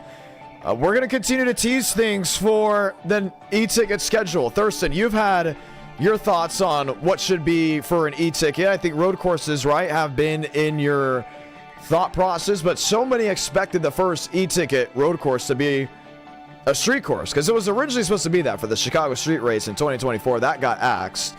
And then now we're looking at having our first e-ticket on a road course be also the first international e-ticket. What is your opinion on that? Yeah, what track are you thinking of? Oh, I can't say it. We already know it. We already know it. We have a name for it. We have an idea. Let's say this, okay, without fully giving it away, because I see there's still a lot of questions on where they think it's going to be. It comes out Thursday. Session is up, by the way. It's going to be the first international race, first road course race, and first timed race for an e-ticket event. All right, well, if you're thinking of a very nice small town in Germany, I would be very happy about that. But yeah, I'm just glad to see we're doing a road course e-ticket, and I'm gonna hope to put a lot of time into practicing for that and be up there racing for the win. Yeah, and what's great about that, the way I said it, I know some people have already gone in there and they're automatically thought Nürburgring, right? But let's not also forget that we've done Bathurst. Let's also not forget we've done Spa. let's also not forget that we haven't done Silverstone yet, you know? And International could just be the next state over, right? Some are in there already speculating Montreal, maybe Canadian Tire. Some are speculating we go down to Interlagos, right? So even Japan with Fuji, there's a lot to look at right now. And the thing is, we've realized with e-tickets, there's certain e-tickets that are they just complement the entire community, right? When you think Florida 500, you think NR Night in America e-ticket. You think Alabama 500, NR Night e-ticket. Indiana 500, NR Night e-ticket. Those are all returning in 2025, without a shadow of a doubt. But there's some new ones we're adding in. There's some old e-tickets that we're going back in time with, but renaming just so they can have our feel. There are some oval tracks that we've never been to for an e-ticket, but that have been fan favorites. Give me 4 tracks, Thurston. It could be road course, it could be dirt, it could be whatever, that you would say, yes, that's what I want as an e-ticket forever. Man, I gotta think about that for a second. I think, obviously, first off the list, I think we should do a Nürburgring event. We've never done that track in NR ever, and I think that'd be a fun event to do. I think we got to get Road to Atlanta in there, and man, I think we got to bring Chicagoland back. That was a really fun race. The drivers did like Chicagoland, which was really cool. We're very happy that the drivers love Chicagoland.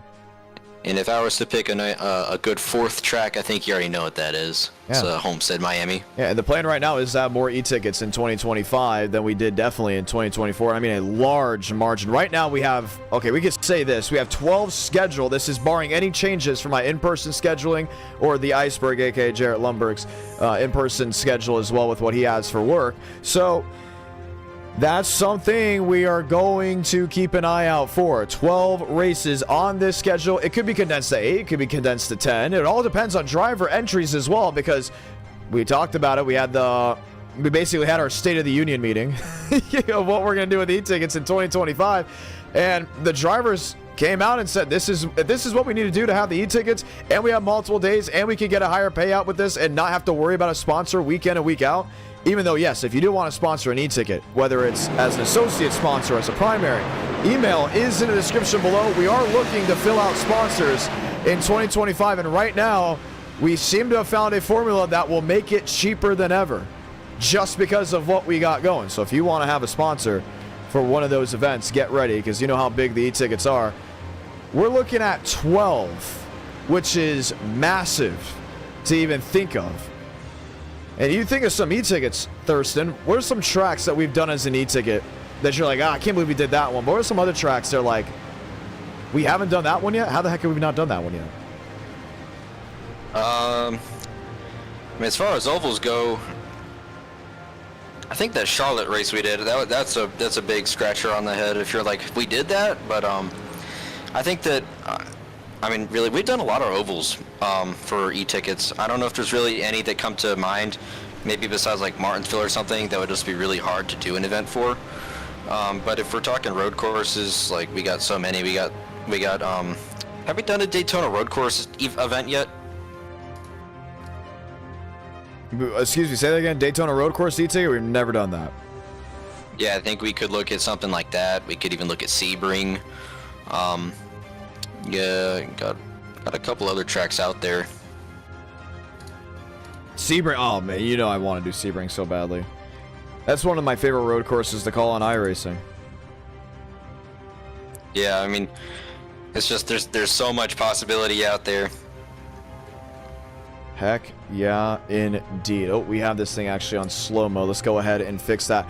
Rockingham, we got to give it to the drivers. What a turnout tonight for Rockingham. Are we up to 60? If we're not up to 60, we're close. Okay, let's take the e-ticket stuff to the side for a moment. For the ones hanging out with us, yes, we are streaming tomorrow. That is with Area. They will be on this YouTube channel, but the Area Drive for Dreams charity race at Volusia Speedway. If you guys are wanting to watch that, it will be live tomorrow, and it's going to be a lot of fun. It'll be with the Dirt Street Stocks. And man, it's going to put on one heck of a show. Justin Champagne and others getting ready to race here at Rockingham. Thurston, do you like Rockingham? Yeah, I like it. I'm not good at it, but I like it. What makes this track so tough? really just that I haven't driven much on it before. I think the only races I've really done have been in and on. But it's a really fun track. It's old, worn out. I think they resurfaced it in real life, so it's not going to be like that when the NASCAR goes back there. But it's a pretty cool, unique track. There's really nothing else like it. All right, heck yeah. I love talking with you, having a good one. Let's continue to talk to more. Nathan, Scott, oh, there was a car on your nose that last restart, but don't worry, we're here at Rockingham now. How you doing? Yo, chilling. That last race was not chilling. Whoa, yeah, I'm about to say, hold on. If I know you, I know you're not quote-unquote chilling after having a car parked right up in front of you and you go slamming driver's side.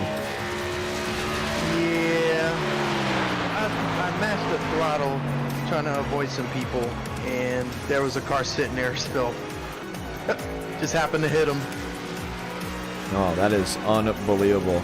Your season is done. We know you're a part of the band. That's for UNLV. How was your year? That was great. I had a good time. Super busy, but now it's starting to cool down. I love your Instagram notes. You know, that's what I look forward to every day when I check my phone in the morning. I do keep an eye on the notes, the Instagram. I'm not even saying that to be funny. Okay, no, I'm half saying that to be funny. But at the same time, I am happy you use the notes. I know you like my messages I sent you. No. Do you like my notes? Come on, you have to like my notes. Depends. Sometimes. The best note I've ever seen was by Jarrett on New Year's Eve. He's like, why are people using this? The notes are pretty cool. Are notes not fun? No, they're fun. They're just fun to just go ahead and use. And the best part is when people swipe up and they do funny things. That's why I use notes. I just have a funny group of people that follow me on my private Instagram. And for you, you're lucky because I get to respond to your notes all the time. I'm like your #1 note fan.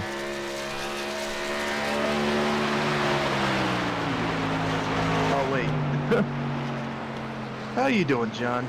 Oh, I'm doing well. Did I offend you? I'm sorry. No, I'm chilling. I'm just kidding. I'm kidding.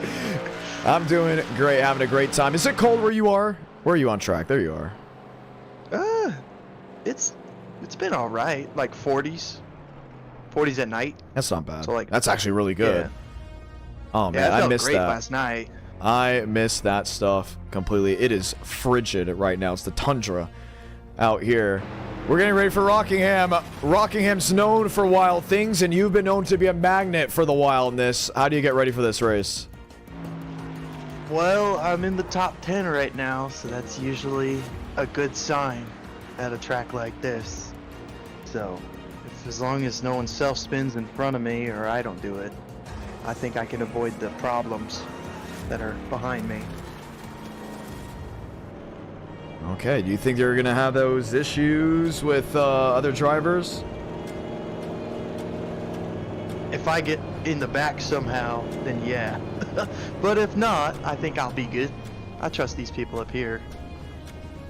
All right, that's going to be a lot of fun to see. All right, getting ready to rock and roll and go green. What do you want to say to these viewers before you head out?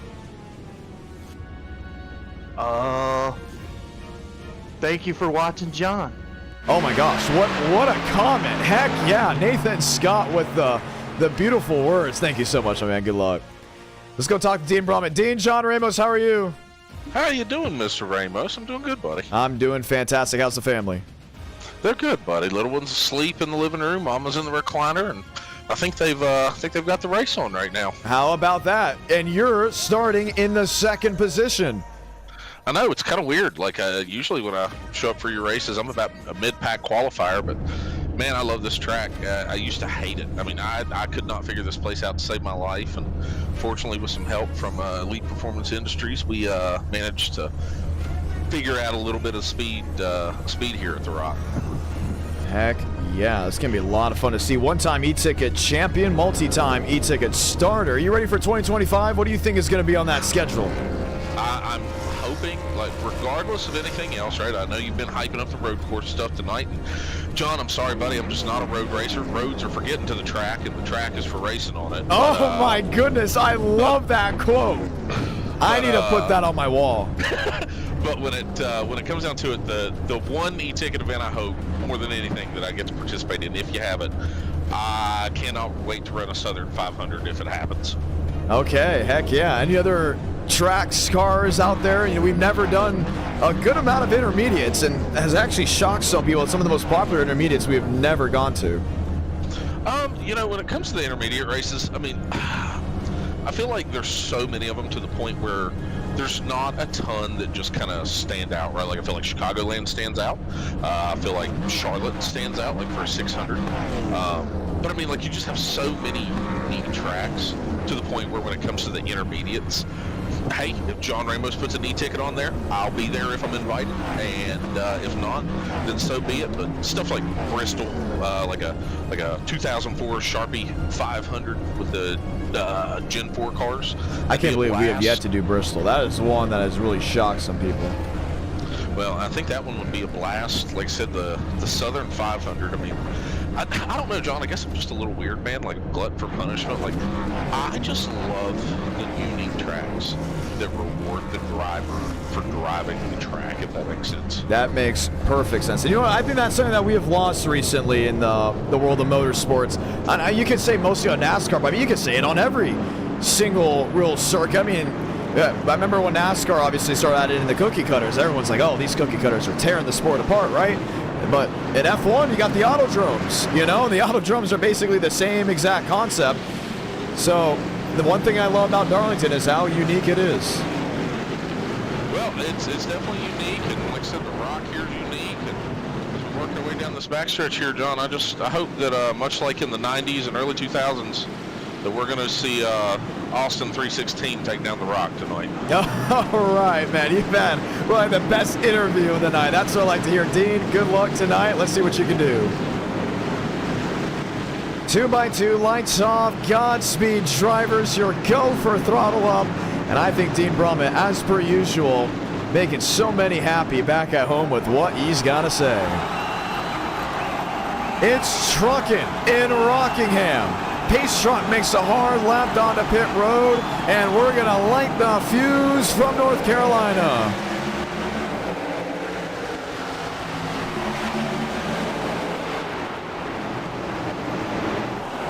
Three wide already.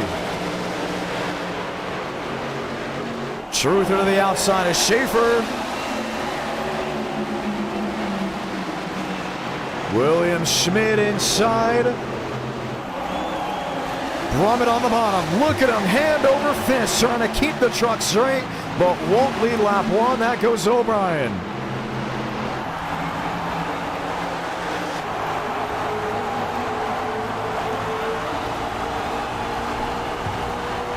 And that Matthew O'Brien guy may become a household name in 2025. We talked about that. Who is going to be the newcomer to this community that really takes the world by storm? And we haven't had someone like that in a while. We've had the same names as of recent really come in, show up, and show out. Ethan Stanley would like to take that reign, saying the veterans of this group would like to retake the lead in some way, shape, or form. Walker underneath Brummett. Brummett to the outside. Nathan Scott sitting in fifth. Truther in seventh. He's got Schaefer. As this field really starts separating out. This is probably one of the better fields we've had for Rockingham. 39 entered. 37 taking the green flag. And Rockingham's just one of those tracks where you don't get a lot of drivers to join in it. Before, car count's usually in the high 20s, mid 20s. But now with NASCAR revitalizing this track and it coming back on the schedule, the excitement for the Rock is back. And we've seen great races here. We've seen some dominating races as well. 36 laps to go. Ethan Stanley, Dean Brummett. And he's on Dean. Just in the tire tracks of Ethan Stanley as Matthew O'Brien takes reign. This is NR Night in America with the Tuesday night edition. We'll be back Wednesday for the area broadcast. That will be the event that will be tomorrow, the area Drive for Dreams charity event. And then Friday night, back for Eno Night in America. Keep an eye, once again, this Thursday on the social platforms of X and Instagram.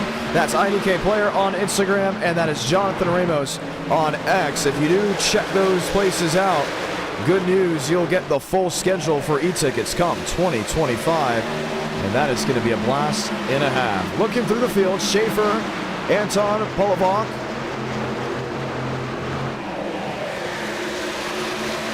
Polyakov.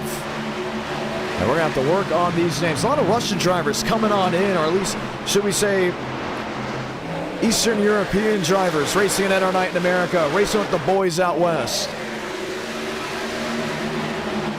Brumman underneath Stanley. Polyakov, there we go, that's the name. And you guys all know Donskoy, Dolchenko hanging out with us. Two drivers from Russia. We got drivers all over the place, from Peru, Brazil. Andres Vadas, always a lot of fun. They got Carlos Truther, the Iowa driver, trying to hold off Justin Champagne, the racer from Connecticut. Champagne underneath. The switch up, I don't think Truther is going to allow him to hold on to it. Will contest for the spot. Bomar up and into the outside wall. Mosteller back to 11th. William Schmidt holding on. That's to the 10th spot.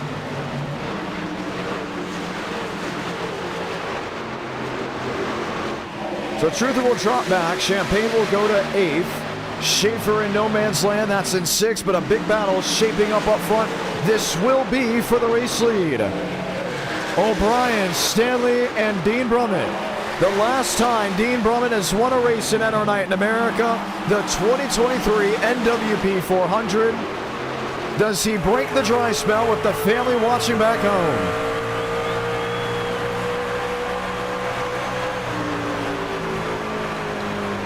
And I believe you are right, Mr. Zachary Truel. Pronounced Polyakov. Very thankful for that. So Polyakov there in the 7th spot. Ethan Stanley, P2 in the tire tracks of O'Brien. What do you do? Where do you go? Scott in 6th. Walker in 4th. Scott now in 5th. Chase Schaefer back to 6th, and Champagne quickly closing in on the 15.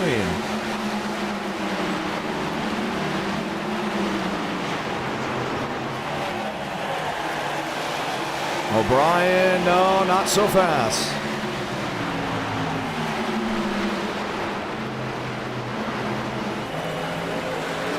Does a really good job of getting up near that outside wall. And what's great about running at Rockingham on the outside, it's like a cushion-like state when you get up there. The concrete kind of just bowls together, almost like you're working on a dune in the sand. Usually you see drivers really slow down before they hit the wall. A cushion-like state when you run to the outside surface. Deeper in the field, Polyakov with Carlos Truther.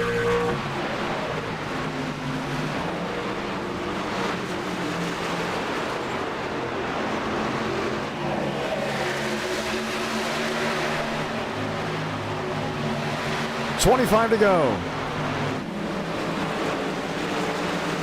And Champagne's doing a great job of now pulling away from the drivers that he was just once battling. James Bomar back into the outside wall, opens the door for William Schmidt. And just when Schmidt thought he may be able to clear, Bomar was quick back to the gas and will even hold on to the position. Old Trouble Mosteller goes for a slide into the grass. Does not do a full loop, will slam the barrier once more and not bring out the caution. Off the racing surface with that completely bowed in the left front.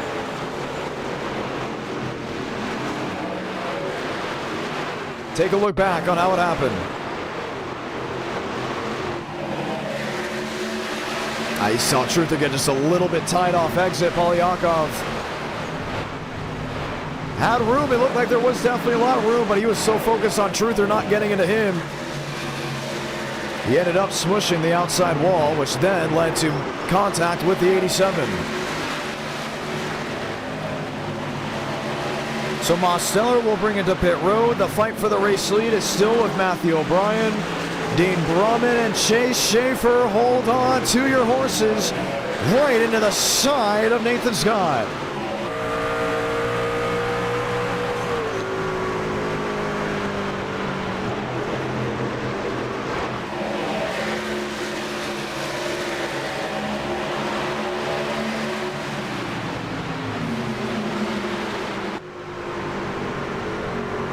Brumman to O'Brien. Oh, Brumman to the wall. Stanley underneath. And Aiden Walker gets to watch on. We talked about mistakes. It's very easy to make them here at this track. And this will allow Matthew O'Brien to pull away. He has led, if I'm not mistaken, the entire race, but not without any type of pressure from behind. Check that, just missed one lap, and now has to navigate around the lap traffic with a haunting amount of machines sitting in the rearview mirror. You got Brumman, you got Walker, you got Stanley, you got Scott, Schaefer, even Justin Champagne. Look at this hornet's nest of machines, just all lined up either 2x2 or nose to tail.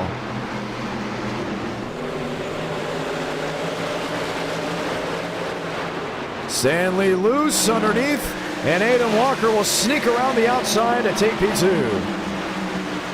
Nose to tailgate, and Nathan Scott would love to see a great finish, including after his performance at Circuit of the Americas. Dives underneath. Can he clear the Walker 93?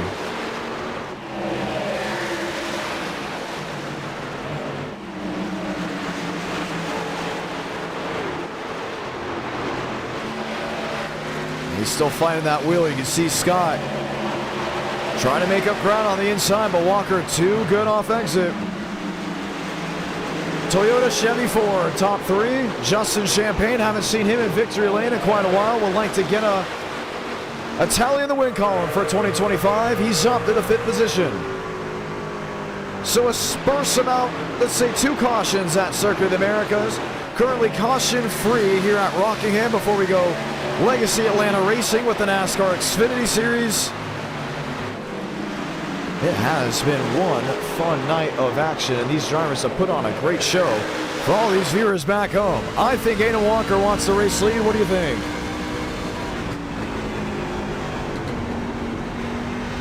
O'Brien, the Eric Jones throwback.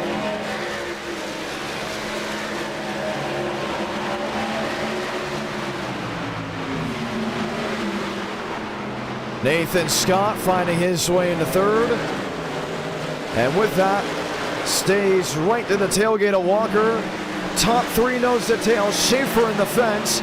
Oncoming traffic. That's Brumman and that's Stanley.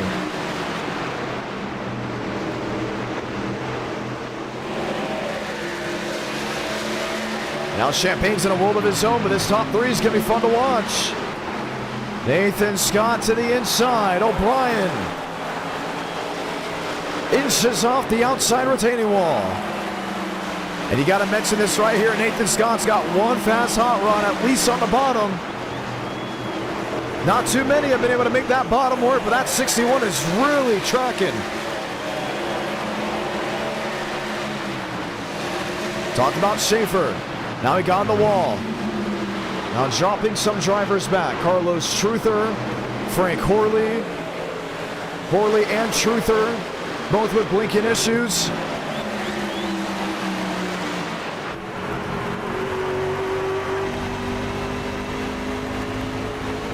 Underneath, Scott to Walker. Very late lunge in.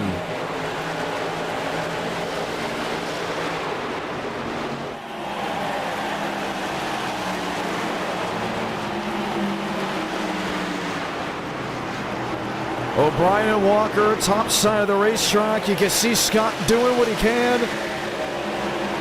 Couldn't make it work. And he feels desperate. Look at Walker to the inside. The thing is about Rockingham right now, down to the 1 and 2. If you're on that outside lane, you have such an advantage. O'Brien into the outside wall. Hits it twice. Champagne sneaks through. Scott got let up. And your race leader drops back to 4th. New race leader now, that's Walker at 93.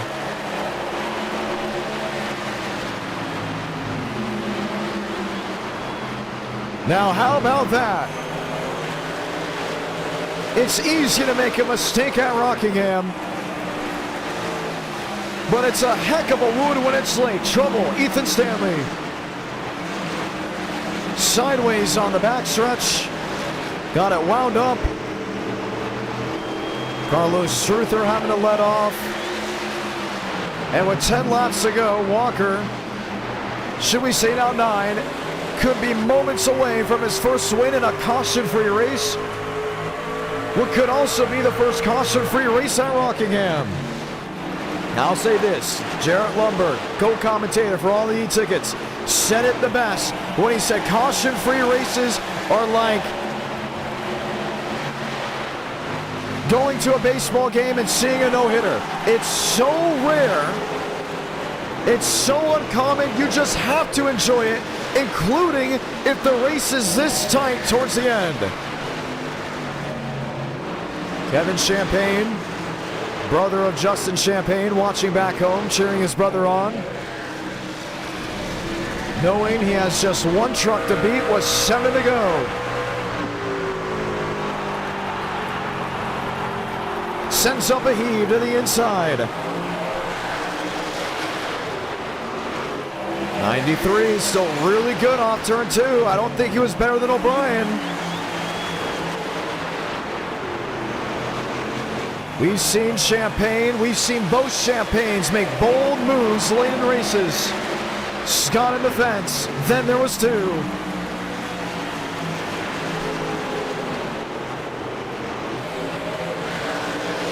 Walker on the outside. Still able to get the drive off. I think what Justin's got to do is stay in the tire tracks if you can. Get as close as possible, then make that lunge. And we saw what happened last time with O'Brien. What if Walker gets in the wall? 5 to go.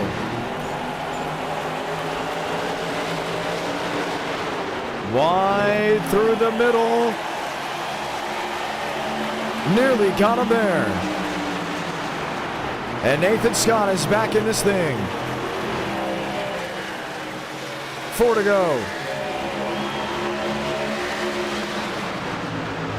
I just think it's going to be one of those classic finishes. I mean, we've seen this time and time again.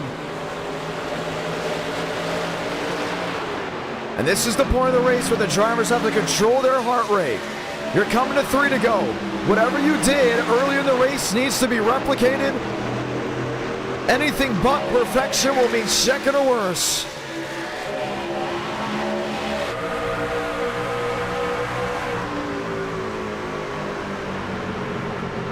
And it just really creeps on in.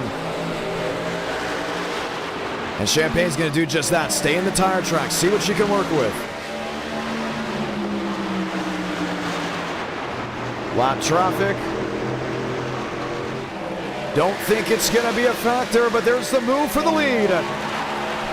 Champagne under Walker. Scott watching on for 3rd.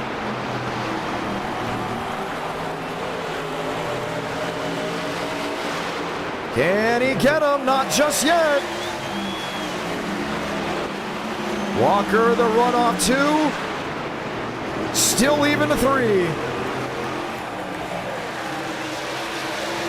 Salamanca, 1 to go for Rockingham.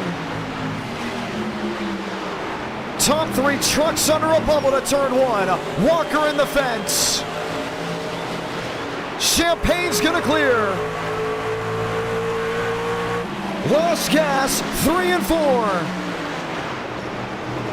Walker the send, too far back, and the Connecticut-born driver's gonna go to victory lane in North Carolina. Justin Champagne, victorious at the Rock. Walker 2nd, Scott in 3rd. his first caution-free race win in NR Night in America.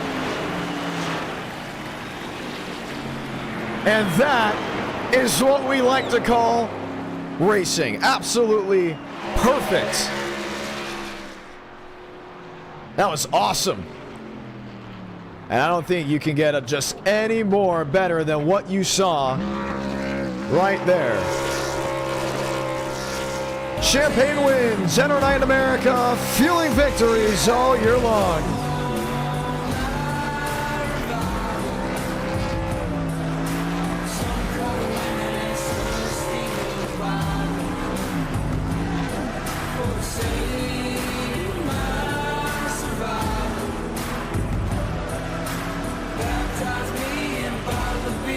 The Rock is back. What a race.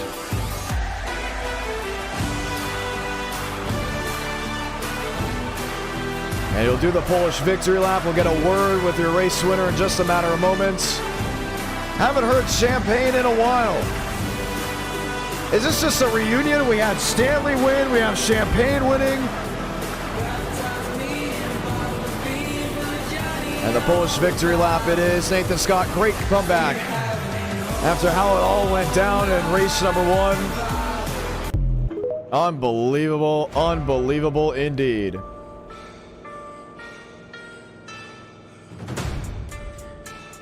And we go Legacy Atlanta Racing for round number 3. Don't you wait up. This racing tonight has been flawless. And if Legacy is that good and we didn't reach the light goal and it's still early in the stream, we might as well do a round 4. Still doing the victory lap. While he's doing that, before he joins to chat with us, we'll go ahead and hear what he's, well, in a matter of moments, we'll hear what he has to say, but let's watch back on the finish. This is why we love sim racing. Watch this move. Backs up turn 3. Very shallow to the center, more shallow than most drivers. And these are just laps leading into it. You knew Wonker at some point was possibly going to make a mistake. This was the mistake right here. Didn't make up a lot of speed to the center of 1 and 2. And we'll talk to him. Champagne John Ramos, congratulations. What up, buddy? What up, buddy? That was an awesome, awesome race. Caution free as well. Hell yeah, that was incredible. That was one of the most fun races I ever ran, I'm not gonna lie. Wow. Now Rockingham is known for being top heavy, but you made the bottom work out. I learned in one of the well, I forgot what race it was. The big race or whatever, the Rockingham 500 we did last year with the old cars. I ran the bottom. All I did was I was harvicking the entire race, and then on the longer runs, I would pick people up or pick by them throughout the entire run. And I would be the fastest car in the long run. So I just did that. I was harvicking. I was like off the gas pretty damn early.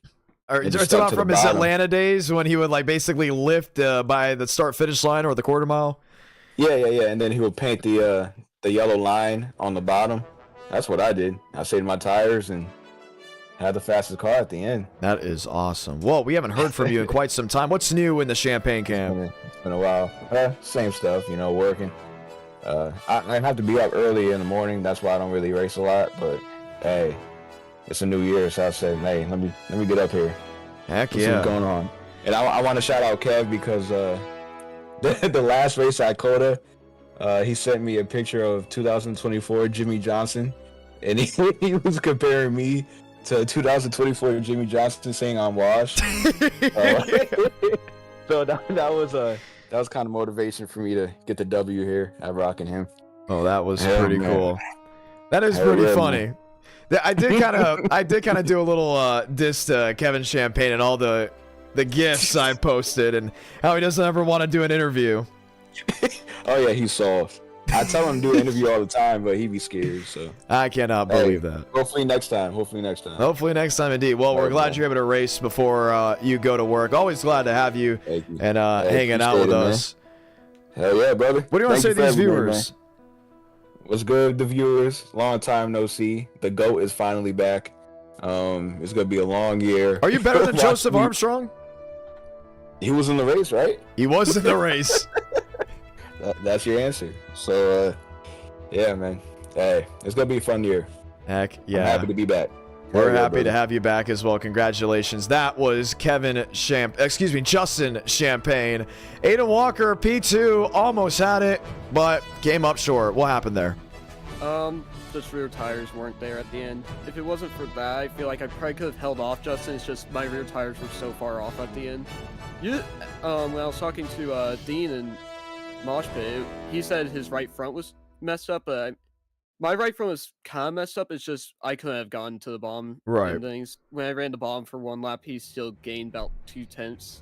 So it was just better off for me. Just hope that the top works, and it nearly did. Just got tied on the entry of one, and that kind of just threw me in the wall. So it was a fun battle, though. It was a really fun battle. I want to say thank you to Champagne and all those drivers that were in that whole scrum, because, you know, this is how I get ready for the new year, right? For broadcasting, for the ones that don't know, it is stuff like that in this hard racing battle, not a lot of wrecking. And, I mean, it really helped last year, including with crazy races, crazy finishes at Nashville, or even at, you know, Owasso with the Jack Series All-Stars Tour, going to different tracks. So thank you to the drivers putting on one heck of a show. We got 50 laps at Atlanta, and then we'll have a wait and see if we do a race number 4. But that was fun. The great thing was the respect was very, very high through you all. Yeah, kind of surprising from Champagne, because I remember Oh, that's a shot. about like 2 years ago. Yeah, about like 2 years ago, it seemed like every race I was gonna get wrecked by him, but You did have that Yeah. infamous quote when, Yes, I wouldn't even say let's 2 not years talk ago. That about was like that. almost Let's not 4 talk- years ago coming up. Let's say 3.5 just to be safe. It's quote-unquote, Champagne, you are horrible. That is what Aiden Walker said to him after Champagne drilled him in the final chicane of the Roval. yeah, I still have bad flashbacks to that. Well, it was fun to have you guys racing here, having a great time. We're going to bring it back to our studios. Are you going to get hit with snow out there in Knoxville? I wouldn't say today. I'm talking about I Friday. think Friday we're supposed to get like a small amount, but I doubt it. Okay, wow. Yeah, we're supposed to get That's kinda hammered. how it is for us. I know here in Nashville, we are for sure going to get just drilled with snow, which is going to be fun, you know, I but remember not fun at the same time. I think almost a year ago, we had, I don't even know how much snow. It was probably the most snow we've had in years, so don't think we'll have that much snow this time, though. All right, well, we're ready to go on out with it. End our night in America, feeling victories all year long. Aiden Walker, congratulations. Can't wait to see what you got heading into 2025. Come on. We're at that point. We got to know the years. Let's talk to Nathan Scott again. Okay, hey, that's a 360 from what you had the race prior. By the way, session is up. Passwords IDK for all the drivers and viewers wondering as we head into round 3. Scott, opinions on that race at Rockingham? And that was fun. It just, we got really tight at the end. When Stanley, But, or what was it saying? No, it's O'Brien. When O'Brien hit the wall, you were kind of just stuck there because, you know, you punched in the nose. Did that upset the handling of the car at all? not really. It was just tight on entry, but I was kind of doing a four-wheel slide into the corners after that. But, I mean, I just couldn't do anything. I should have stayed on the bottom longer, but I was kind of stuck ripping top after that. And just kind of waiting for something to happen in front of me. All right, well, pretty cool. Hey, what track would you like to see as an e-ticket one day? I already know what you're going to say, which is why I asked you. What? You're waiting for me to say Las Vegas? I wouldn't be surprised if you said Las Vegas, with you being a Las Vegas native. Who wants to do Las Vegas? Well, how did you get in here? Oh, my goodness. Continue. Yeah, but I think Vegas would be good, depending on the combo. Like, Xfinity's usually really good. Xfinity intermediates in general are super good. Really? Like, old Atlanta, I think that would be super fun. Chicagoland was fun when I did the Next Gen race there a couple years ago. Heck yeah, all right. Some of the truck races at the short tracks like Five Flags, Hickory, those are pretty fun too. I'll say this, we have been looking forward for you to get back to Victory Lane. This is a kart track combo where I think you're a favorite. Agree, disagree? Pretty good here. It's one of my better tracks. I won a couple AFIX whenever they ran here. So this is one of my better tracks. So I think so, as long as I don't qualify bad. All right, going to be fun. Good luck. We're going to drop you back to Team T and hanging out over there. Let's talk to TCB. I think this is going to be the best interview of the day. Baker, John Ramos, you got a copy? Oh my God, hello. I said this is going to be the greatest interview, by the way, so hopefully you add up to that. I heard a rumor that you have not bought Daytona tickets. No, whoa, I did. I definitely did. Because last night there was 2 tickets left when we checked the website. Now, apparently they added some today, but they're basically about to get a sellout. And what I'm thinking is, the reason why Daytona, in my opinion, has not sold out yet this year is because they're doing less resale tickets and more in-house tickets. You know what I mean? I think so. Because I'm looking at it, and every time they just about sell out, they just add more, and then add more, and then add more, and then add more, instead of just giving the resale. Yeah, I think you're right. Let's go check how many tickets are left now. Let's check, guys. Live and direct. Let's check how many are left. Are you ready for Daytona? I am. I just want to say, everybody that's watching, your boy TCB officially will be in Daytona. Thank God. I just got everything together yesterday, literally last night. Got the flight, got the telly, got everything. So, hey, if you see your boy 6'4" TCB in the flesh, don't worry. That's going to be hard to see you because you're like sitting up near the Thunderbirds. You know? I'm not sitting up that high this year. I'm not. Cool. So you're gonna be like a row 1-2 merchant like me.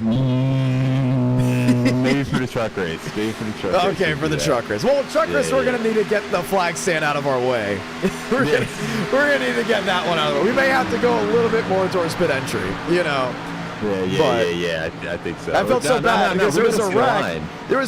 We gotta see the line, yeah. But I mean, we gotta be like pit exit more. Like unless we sneak in a trial club, but that is a thing for another day. But I felt so bad. I saw your dad ducking to see, trying to see the crash behind the flag stand. I was like, no.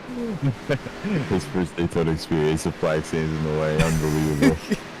Daytona rising, more like Daytona falling. Can we get to the infield? Because I have yet to get to the infield, and you keep getting to the infield. Last year. Yeah, we were sitting around, and I'm like, how is he in the infield?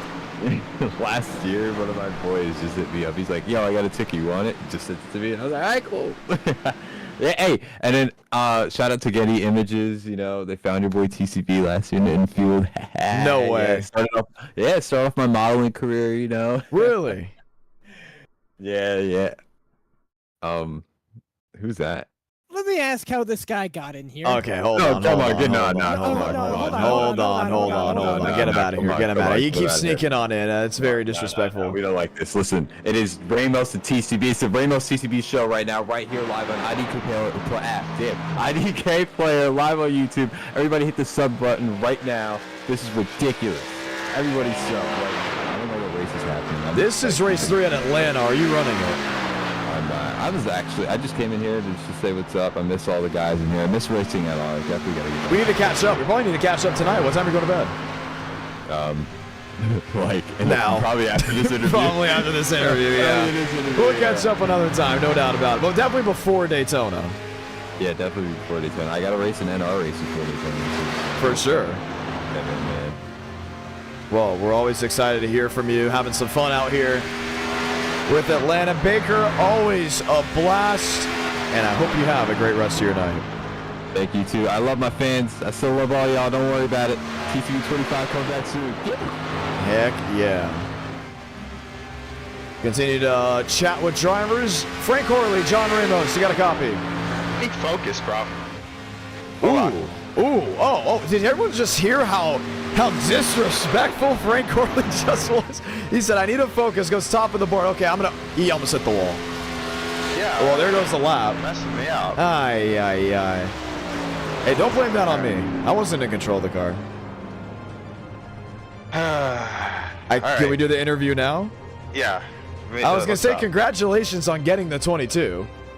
Oh, yeah, it's official? We'll make it official now as long as you make a good paint scheme. Yeah, I can cook something up for you.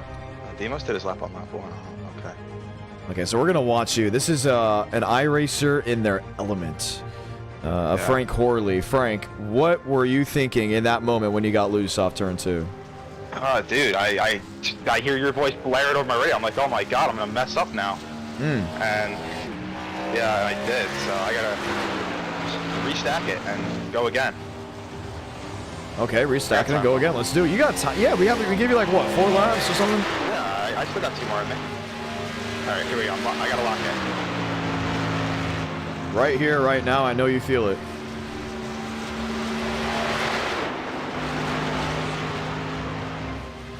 What do you have to offer?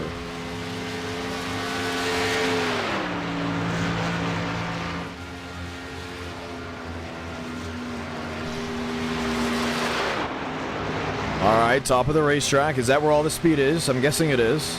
Yep. Didn't get loose. You did not get loose off that corner. Congratulations. I'm not trying to hurt your lap. I know you're going into this race saying, okay, I'm a favorite, which you are. Doing a great job. Absolutely flawless. Alright, that'll put me P5. Not bad. Got another lap in me though. I mean, you can't go wrong with the P5. Got O'Brien there in 6. O'Brien's doing great. Scott top of the board. We knew he was going to be something to watch.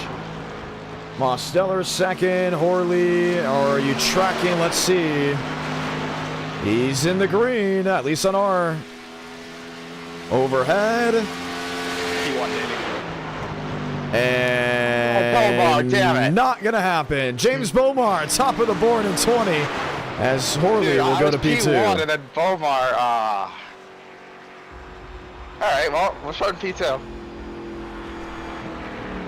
I think you got nothing to be upset on. That's a really good starting spot. Yeah, you know, your words motivate me there. And there goes Joe. I'm down the 3rd. Okay, you're on the inside lane. I still wouldn't be hurt over that. Yeah, I mean, I'll take it. I'll take the lap, you know, starting towards the front. Yeah, I guess you helped me there. Your words gave me confidence. Oh, BKR beats me. I'm down to P4. Oh my goodness. I was just gonna call it BKR. We were discussing what we're gonna do for our laps. I can't believe you're calling him BKR instead of Nathan Scott. And Anthony Burrows is here to spoil the party too. Where's Burrows? Did he take a lap He yet? just joined. I mean. Oh, so he's gonna be the tail end. I don't think he's gonna get a time in. Matter of fact, he may not even be racing. It's top 40 only. Where's Carlos Truther? Unless 40. Someone does back out. 40 started 16th. This is his bread and butter. Xfinity at like a track like this, and he's P16. Oh no. Yeah. All right, but no, I'm in a good spot here. I think I can conserve the tires. It's a long race, and we're gonna get out there and see what we can do. I gotta mess with my brake bias a little bit because it was sliding a lot. You there? I'm here. I'm just still got the admins trying to make exceptions for the 40, but we're keeping it at 40. Alright. Unfortunately, Nate's in this race too. You know, where is he? He's 24th. He'll be in here. All right. So I predict there's gonna be a big wreck on the start here because someone's gonna spin their tires. Do you think that's gonna be you? Oh, Alexander Baldera is getting bumped out as well. No, that's not gonna be me. Let's see, who missed the show? Any big names? Yeah. Burrows. Oh, Burrows is out. Balderas is out. Movement, the last one in. Elijah C. Mance. Mance is out. Trul is in. No, Mance is in. Burrows is the first one out. Wow. Burrows just barely out. I mean, you just have to put that on lap. He would have been in. We got some fierce competition up here. Nathan Scott, Joe Armstrong. So do you think you have what it takes? I do. I have what it takes, man. All right, it's gonna be a lot of fun to see if you can go out there and do it. Good luck. I'm streaming the Bean 27133 on Twitch. Oh, there you go. Get to hear what the watch my POV. You can get the IndyCar. You said Nate is in this race? Nate is starting 24th. He is. All right, let's go talk to him real quick. Nathan Dew, John Ramos starting 24th. How you doing? I'm doing good. How about you? I'm doing pretty well. A little bit deep in the field, but you know, that's never stopped you before. Yeah, it's probably gonna stop me this time, not gonna lie. That was my first lap ever in this track. Well, that's going to be very, very interesting to see at least how you go out there and attack it. Do you think it's going to be a fun race, a not fun race? What are you expecting? I'm hoping to make it to lap 50. And you just hit the wall. Hey, that's why I said lap 50. All right, well, Nathan Dew ready to see what he can do at Atlanta. Going to be a lot of fun. Get the one to go this time by 50 laps, long race. You think you can take it? I'll do my best. Heck yeah, good luck. Let's go ahead and say it. Godspeed, drivers. Your go for throttle up. Always exciting and always fun. When we work our way out to Atlanta Motor Speedway, let's get ready to go green.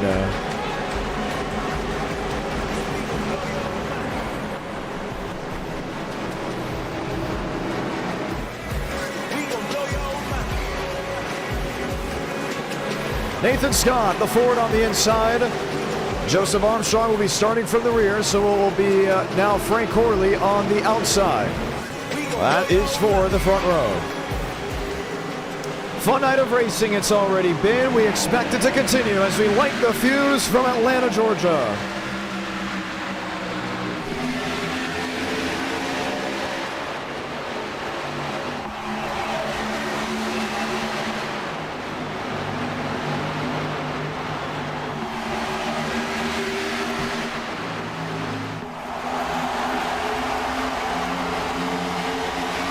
Three wide, Bomar inside. Thought he was going to get squeezed, laying out of the throttle. Nathan Scott will come off turn 4 to lead lap 1. Vila P3. See Demos really aggressive on the bottom. Has yet to win a race tonight. Not the night he has wanted at all. With the incident at COTA and the incident at Rockingham. He's on a dime. Here's William Schmidt to the inside. 3 wide, Ethan Stanley. Trying to figure out how he's going to play this one. He's got Perkins underneath him. He's got Truther in front. Should we say Truther behind in the mirror? While Carlos has Schwenker Byram. This is what it looks like into the embankment of Atlanta Motor Speedway. Oh, Ranker Byram, hold on to it.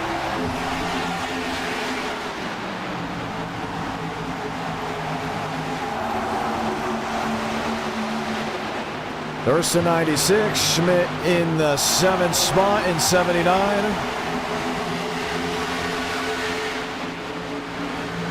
Omar P8, Abraham Vila still 3 wide middle.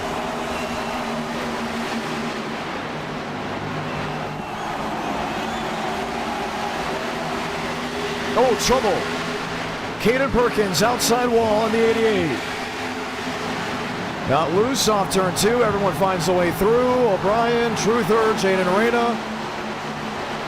A damper to his plans, at least for now. We stay green. So Scott, a half a second advantage.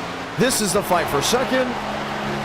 This is the fight for third. Dean Brummett is there in 4th. Now we gotta love Legacy Atlanta. I mean, just such a cool racetrack, multi-groove. Drivers picking different lanes. Tire management, that's gonna be key. You saw Scott get out to that half a second lead. At some point, that speed's gonna plateau. And if Horley and Mosteller know how to manage the tires correctly, they're gonna set the hook and reel him in.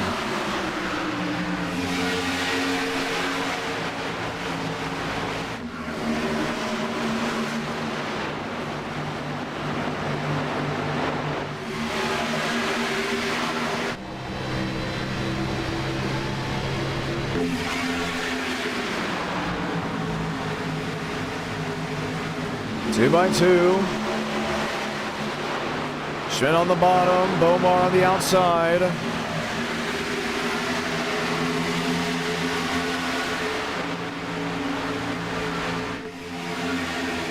Thurston underneath Dean Brummett. You see James doing a great job now sneaking through. Mosteller will go to second. He found his way around Frank Horley. Deeper in the field. It's a fight.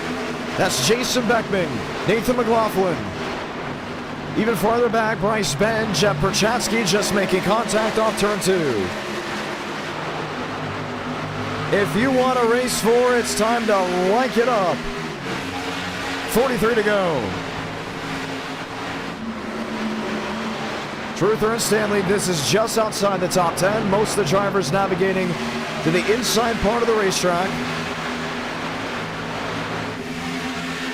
Dean looking to see what he can do. Was 4th, now 6th.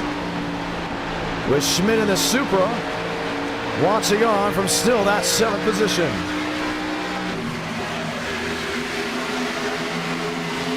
See a little farther back. Drivers really struggling. Chase Crawl. Matthew O'Brien, they were toe-to-toe at one point. O'Brien in 20, Crawl in 88. Chase Crawl doing a great job of making some great paint schemes. Oh, just catches the outside retaining wall, a spin behind. Everett Krauts. Then some the left side with the inside retaining wall, gets it refired. We stay green. Fighting for position. I don't think it's done yet. That's Abraham Vila sitting in 5th. In the 88, Dean Brummett in the 316 on the bottom, with William Schmidt now riding high, the elevator ride to the outside wall, seeing if he can just get the edge off exit.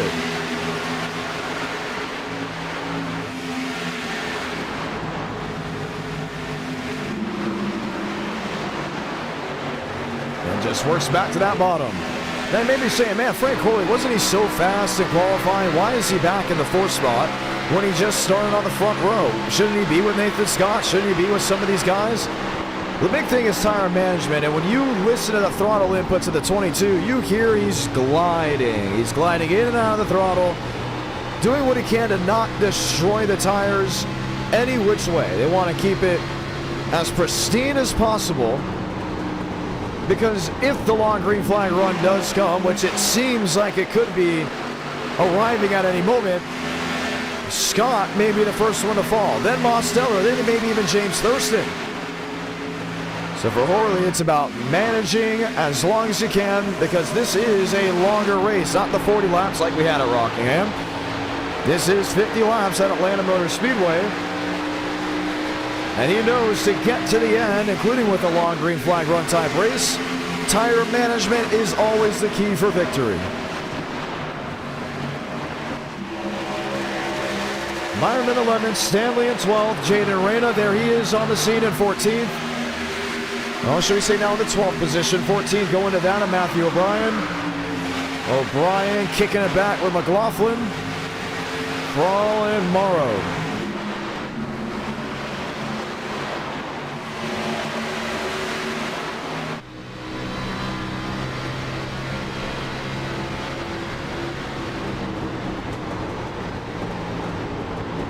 Inside peaking Horley. And saving tires, you're going to want to be on the bottom here at Atlanta. The second you get to that outside, you thought the inside was a cheese grater. The outside is like having 4 cheese graters all running at the maximum speed.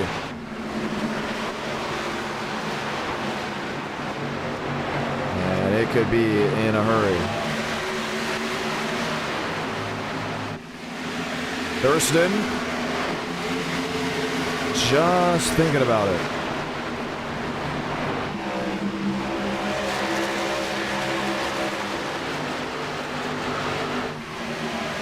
Wondering what he could do. James Bomar.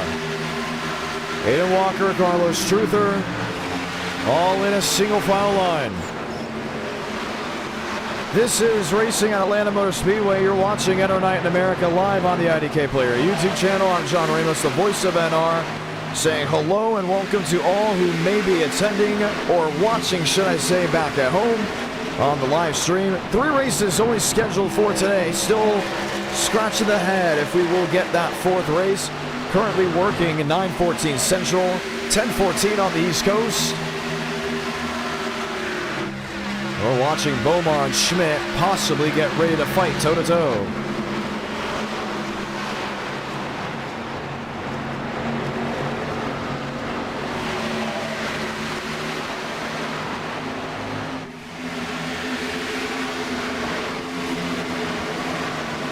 Oh, Bomar. Just clipping the outside wall.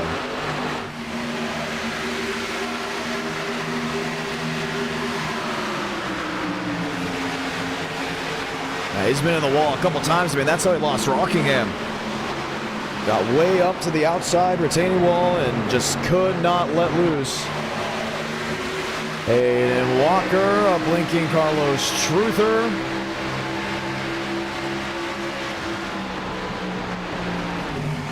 Ethan Stanley, this is underneath Riker Byram. Vila, Thurston, 1-2. And a separation effect happening. Now, Nathan Scott had a pretty marginable lead at one point, and I got to about 6 or 7 tenths, I believe, if I am not mistaken, lap for lap. And the bleeding has started, and I don't think it's stopping in the case of this 15. Should we say the 6 for the sim stamp? Horley and Mosteller are gaining, and I think quickly. Not really that much on exit, mostly to the center of the corner. And that's where you see him just get in around 4 tenths. Was a 6-6 a couple laps ago. Well, they get to the line, it's going to be a bigger impact than they think. 4-3, so nearly a full 10th gain just on that lap alone.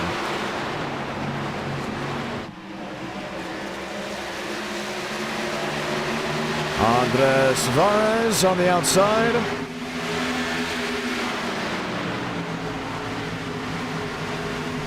Watching what he can do. Keeping an eye on it. James Thurston there in 5th.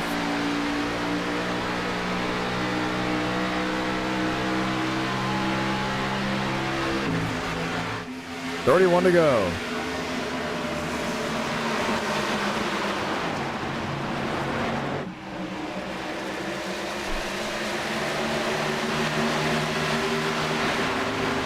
Thurston's back to 5th. Walker's back to 6th. Truther is back in 7th. Bomar, Schmidt, Stanley, Byram, Brummett. Brummett all the way back to the 12th position. He's been in or around this area as of recent. When he started the race, he was all the way up towards the 4th spot. And this is where tire wear plays the big effect. Fight for the race lead. Mosteller and Scott, 1-2. Got down to a 1.67 at one point. And you wonder if that's going to continue to shrink. Scott this time getting to a 2.6. And I don't think Nathan realizes that Demos is just running his race, right? I mean, he can go up there and fight Scott. He can go up there and find a way around Scott. But every time Most gets close, Scott puts down the medal, pulls away just a little more, but on the longevity side, you wonder how this is going to impact his race car. And for Mosteller, he's got to think about, okay, if I'm going to fight this 15, I'm going to need to get in and out quick. Because if I wait too long, Frank Horley's going to be there. Oh, trouble chasing Beckman. Back across the field and into Daniel Mosteller. William Schmidt goes around in front of Dean Brummett. What on earth, can you believe it?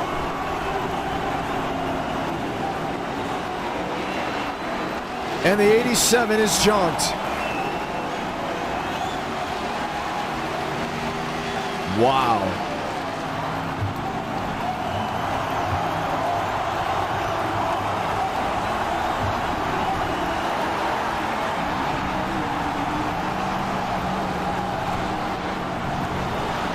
Wow.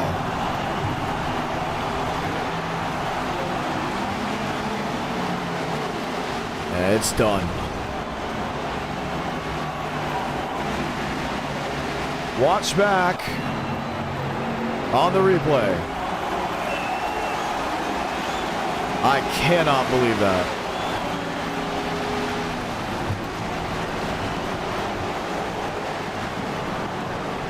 I think Jason Beckman will easily get the L5.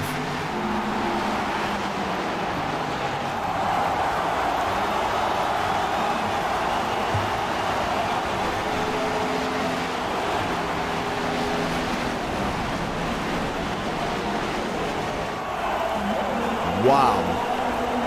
And we haven't seen any wildness, we haven't seen any craziness really tonight.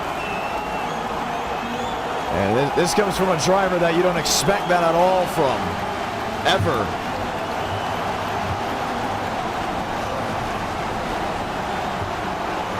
That was a great race. Everyone's really on the same plan, the same boat. And so we had the incident, single car incident down the backstretch.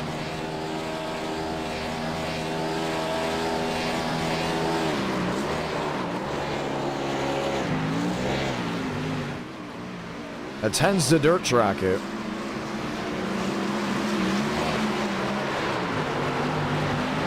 Yeah, he may be suspended even for this one. Wow, you just cannot do that. Look at the damage off Frank Horley. Getting into the outside wall. And for Nathan Scott, for the first time in a long time, luck will be on his side. Pit road is open. They come on off. Let's go talk to some drivers.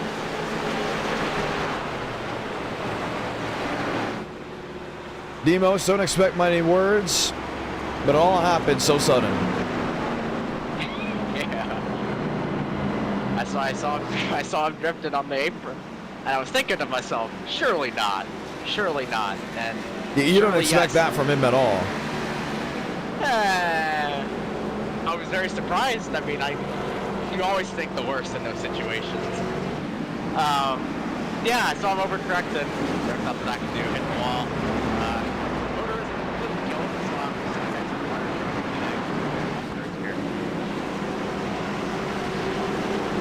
Well, we got the one to go. I'm guessing your race is obviously done. Very unfortunate. Yeah, I have him right next to me in the park.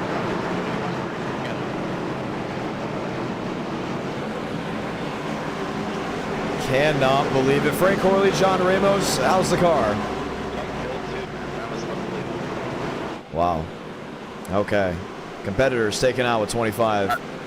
I mean, partially my fault because I slammed the brakes because I just reacted. I just went straight to the wall and I got 4 bits off. That was ridiculous. Like, that wrecked perfectly encapsulates the state of racing. It's just doing that garbage. Like, I don't know, man. You're going to be, I'm guessing, requesting a suspension for him? My tires were better than Nathan Scott's. That was ridiculous. What? Like, I have no words. How does that happen? I don't know. Well, we're getting ready for the restart. And what is now the pass is the pass. Back underway from Atlanta.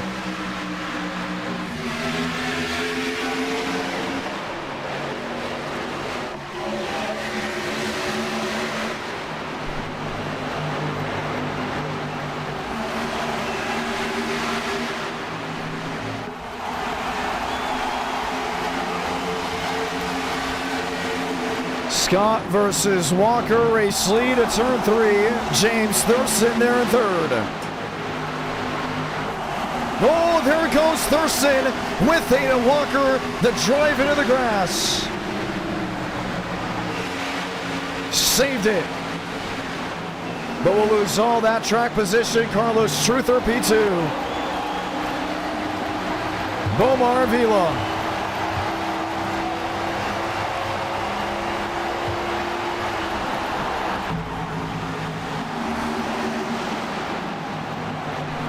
Bomar on the outside, Vila on the bottom. Can anyone catch Nathan Scott, and can it be Carlos Truther? As the wild turn of events. Truther has never won a race on a non-super speedway in our night in America. Now 2.5 tenths back to Scott. And we had a textbook Rockingham race. We thought the wildness was going to be mostly at COTA. One caution so far during this event. And here we sit with the top 3 just around 4/10 of each other.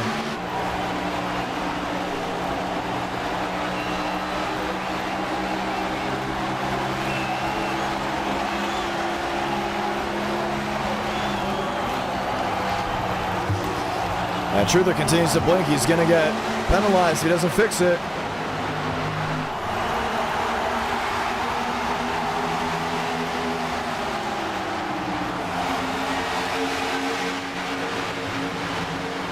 He sits in fourth. Jaden Reyna there in fifth.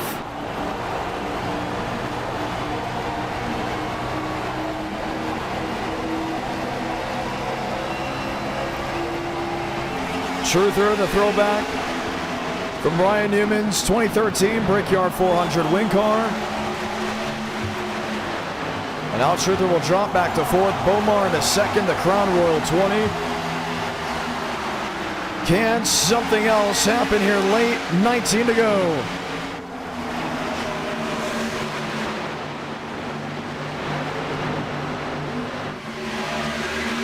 Vila in third, Reyna in fifth, Byram in sixth, McLaughlin, Shamela one spinning, sliding.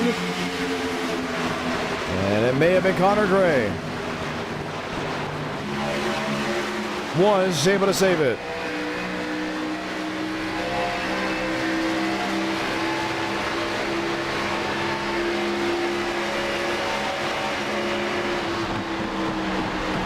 Riker's doing a great job making up time. He's up to sixth. Riker Byram, the Battle of the Beach winner in 2024 community event. What a community event it was.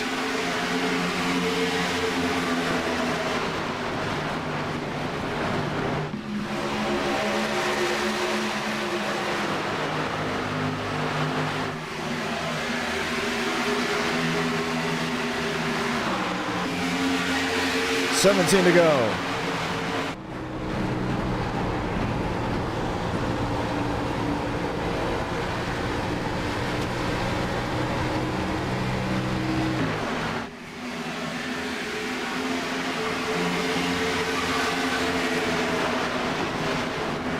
Couch, Bird, deeper on into the field. Here's Bomar closing in from the rear.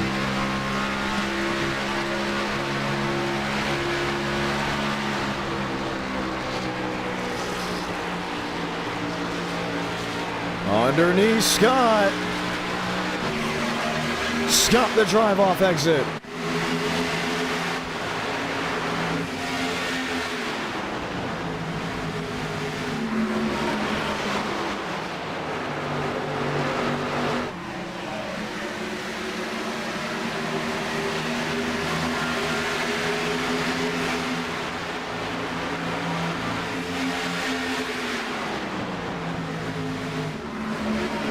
Back 2 by 2.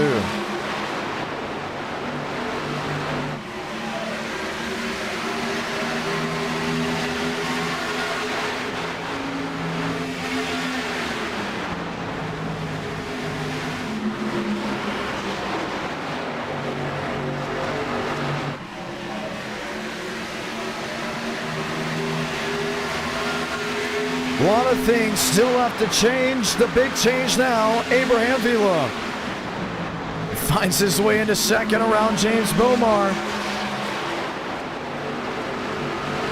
But Truther still bringing up the end.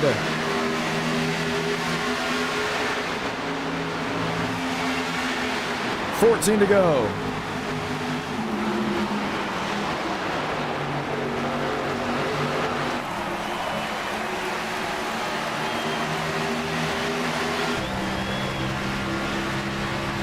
You just see Carlos Truther doing what he can, what he needs to do. Watching, waiting, wondering. Doesn't want to push it way too hard now. Wants to wait just maybe a couple more laps before putting it all in the middle. But everyone knows if Vila can catch Scott and they stay toe-to-toe, naturally, third, fourth, and fifth will close on in unless Vila makes a quick sweep around the 6. Should I say the 15. Truther in the wall. And Jaden Arena will make up the time on the inside. 2/10 now, Scott versus Vila.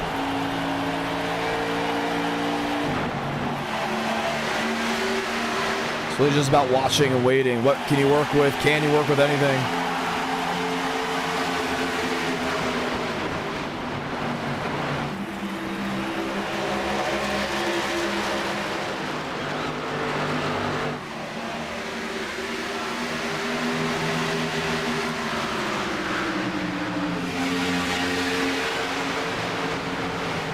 Five and a half tenths back, P3, Carlos Truther, P4, Jaden Reyna, P5, Riker Byron, P6,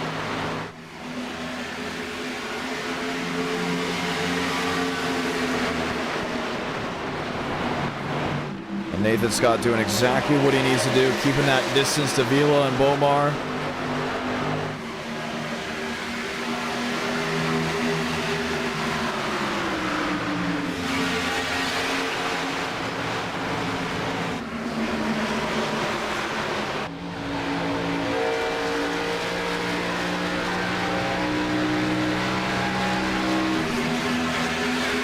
Bomar and Truther, Vila and Scott.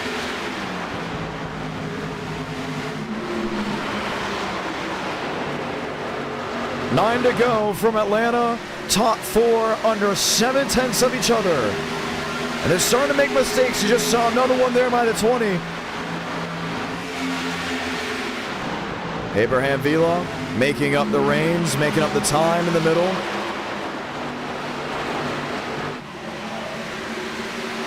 Nathan Scott. What can he work with? He's already got the 3/10 advantage. He just needs to make sure that the tires hold up and Vila wasn't saving. Not the first race he wanted at COTA. Backed it up with the top 3 at Rockingham. Now 9, make it 8 to go before he could claim victory here in Atlanta. Gap now down to a 2.86.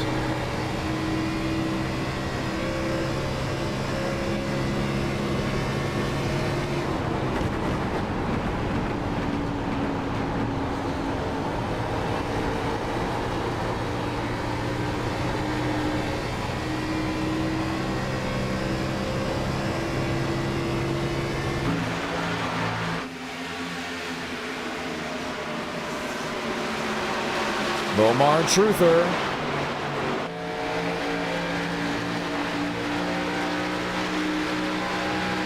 Toe-to-toe, P3. Bomar just engine head. A race to 6 turned to a race to 5. Vila into the outside wall. And all the time he had made up just goes away. Nathan Scott 6 laps away with a 6/10 lead here in Atlanta. Huge. Unless Vila can just make it all back soon. Well, something tells me that 15 was saving. Riker Byram up to 6. What a race he has had.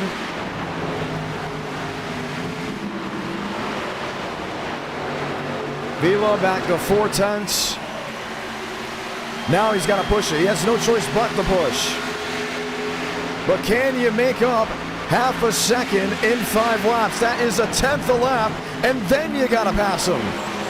He's in the wall again.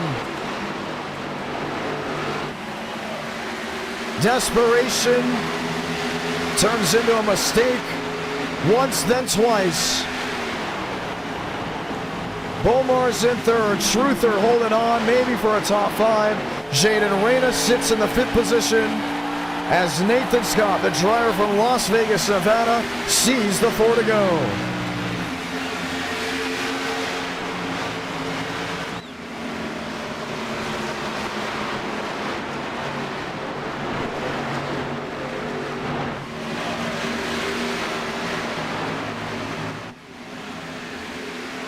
Down the back stretch, 2, 3, and 4.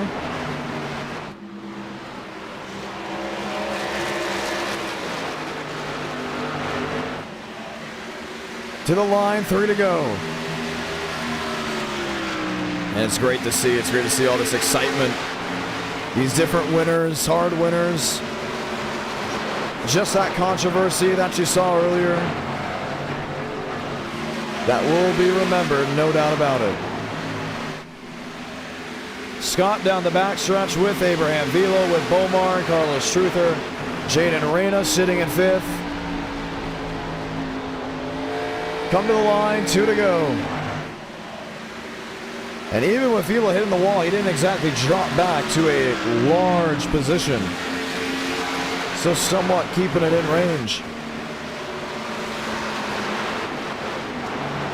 And our night in America will be back tomorrow. Well, live stream will be back tomorrow with the Area Series. Part of our league racing special on the channel, the Area Drive for Dreams at Volusia Speedway. A charity race, you won't want to miss it. But before that, a checkered flag needs to wave. Santa Blanca, 1 to go from Atlanta.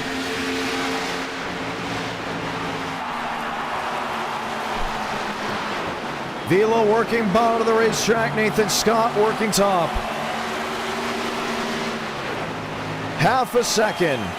Could have been 5 seconds, could have been 6 seconds. It wouldn't make a difference. Went to COTA, ended up junked. Went to Rockingham, got a P3, and will end the night in Atlanta with a race-winning run. Nathan Scott comes off turn 4, victorious in the great state of Georgia. Vila second, Bomar third, Reina fourth, Byram P5, and where did Carlos Truther go? Out of the race. Wow, what happened?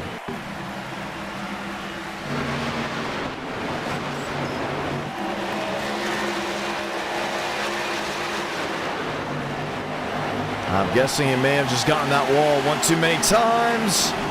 Gets into it with Jaden Reina.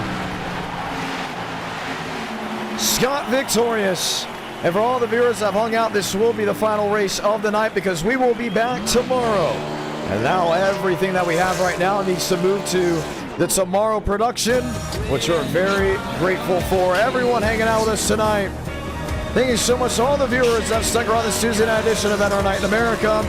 Tomorrow, you won't want to miss it. The league racing portion of Area Drive for Dreams will be with us, and we are ready to put on some dirt. Put on the show on that Wednesday night edition of NR Night in America. I'm John Ramos, the voice of NR, saying so long.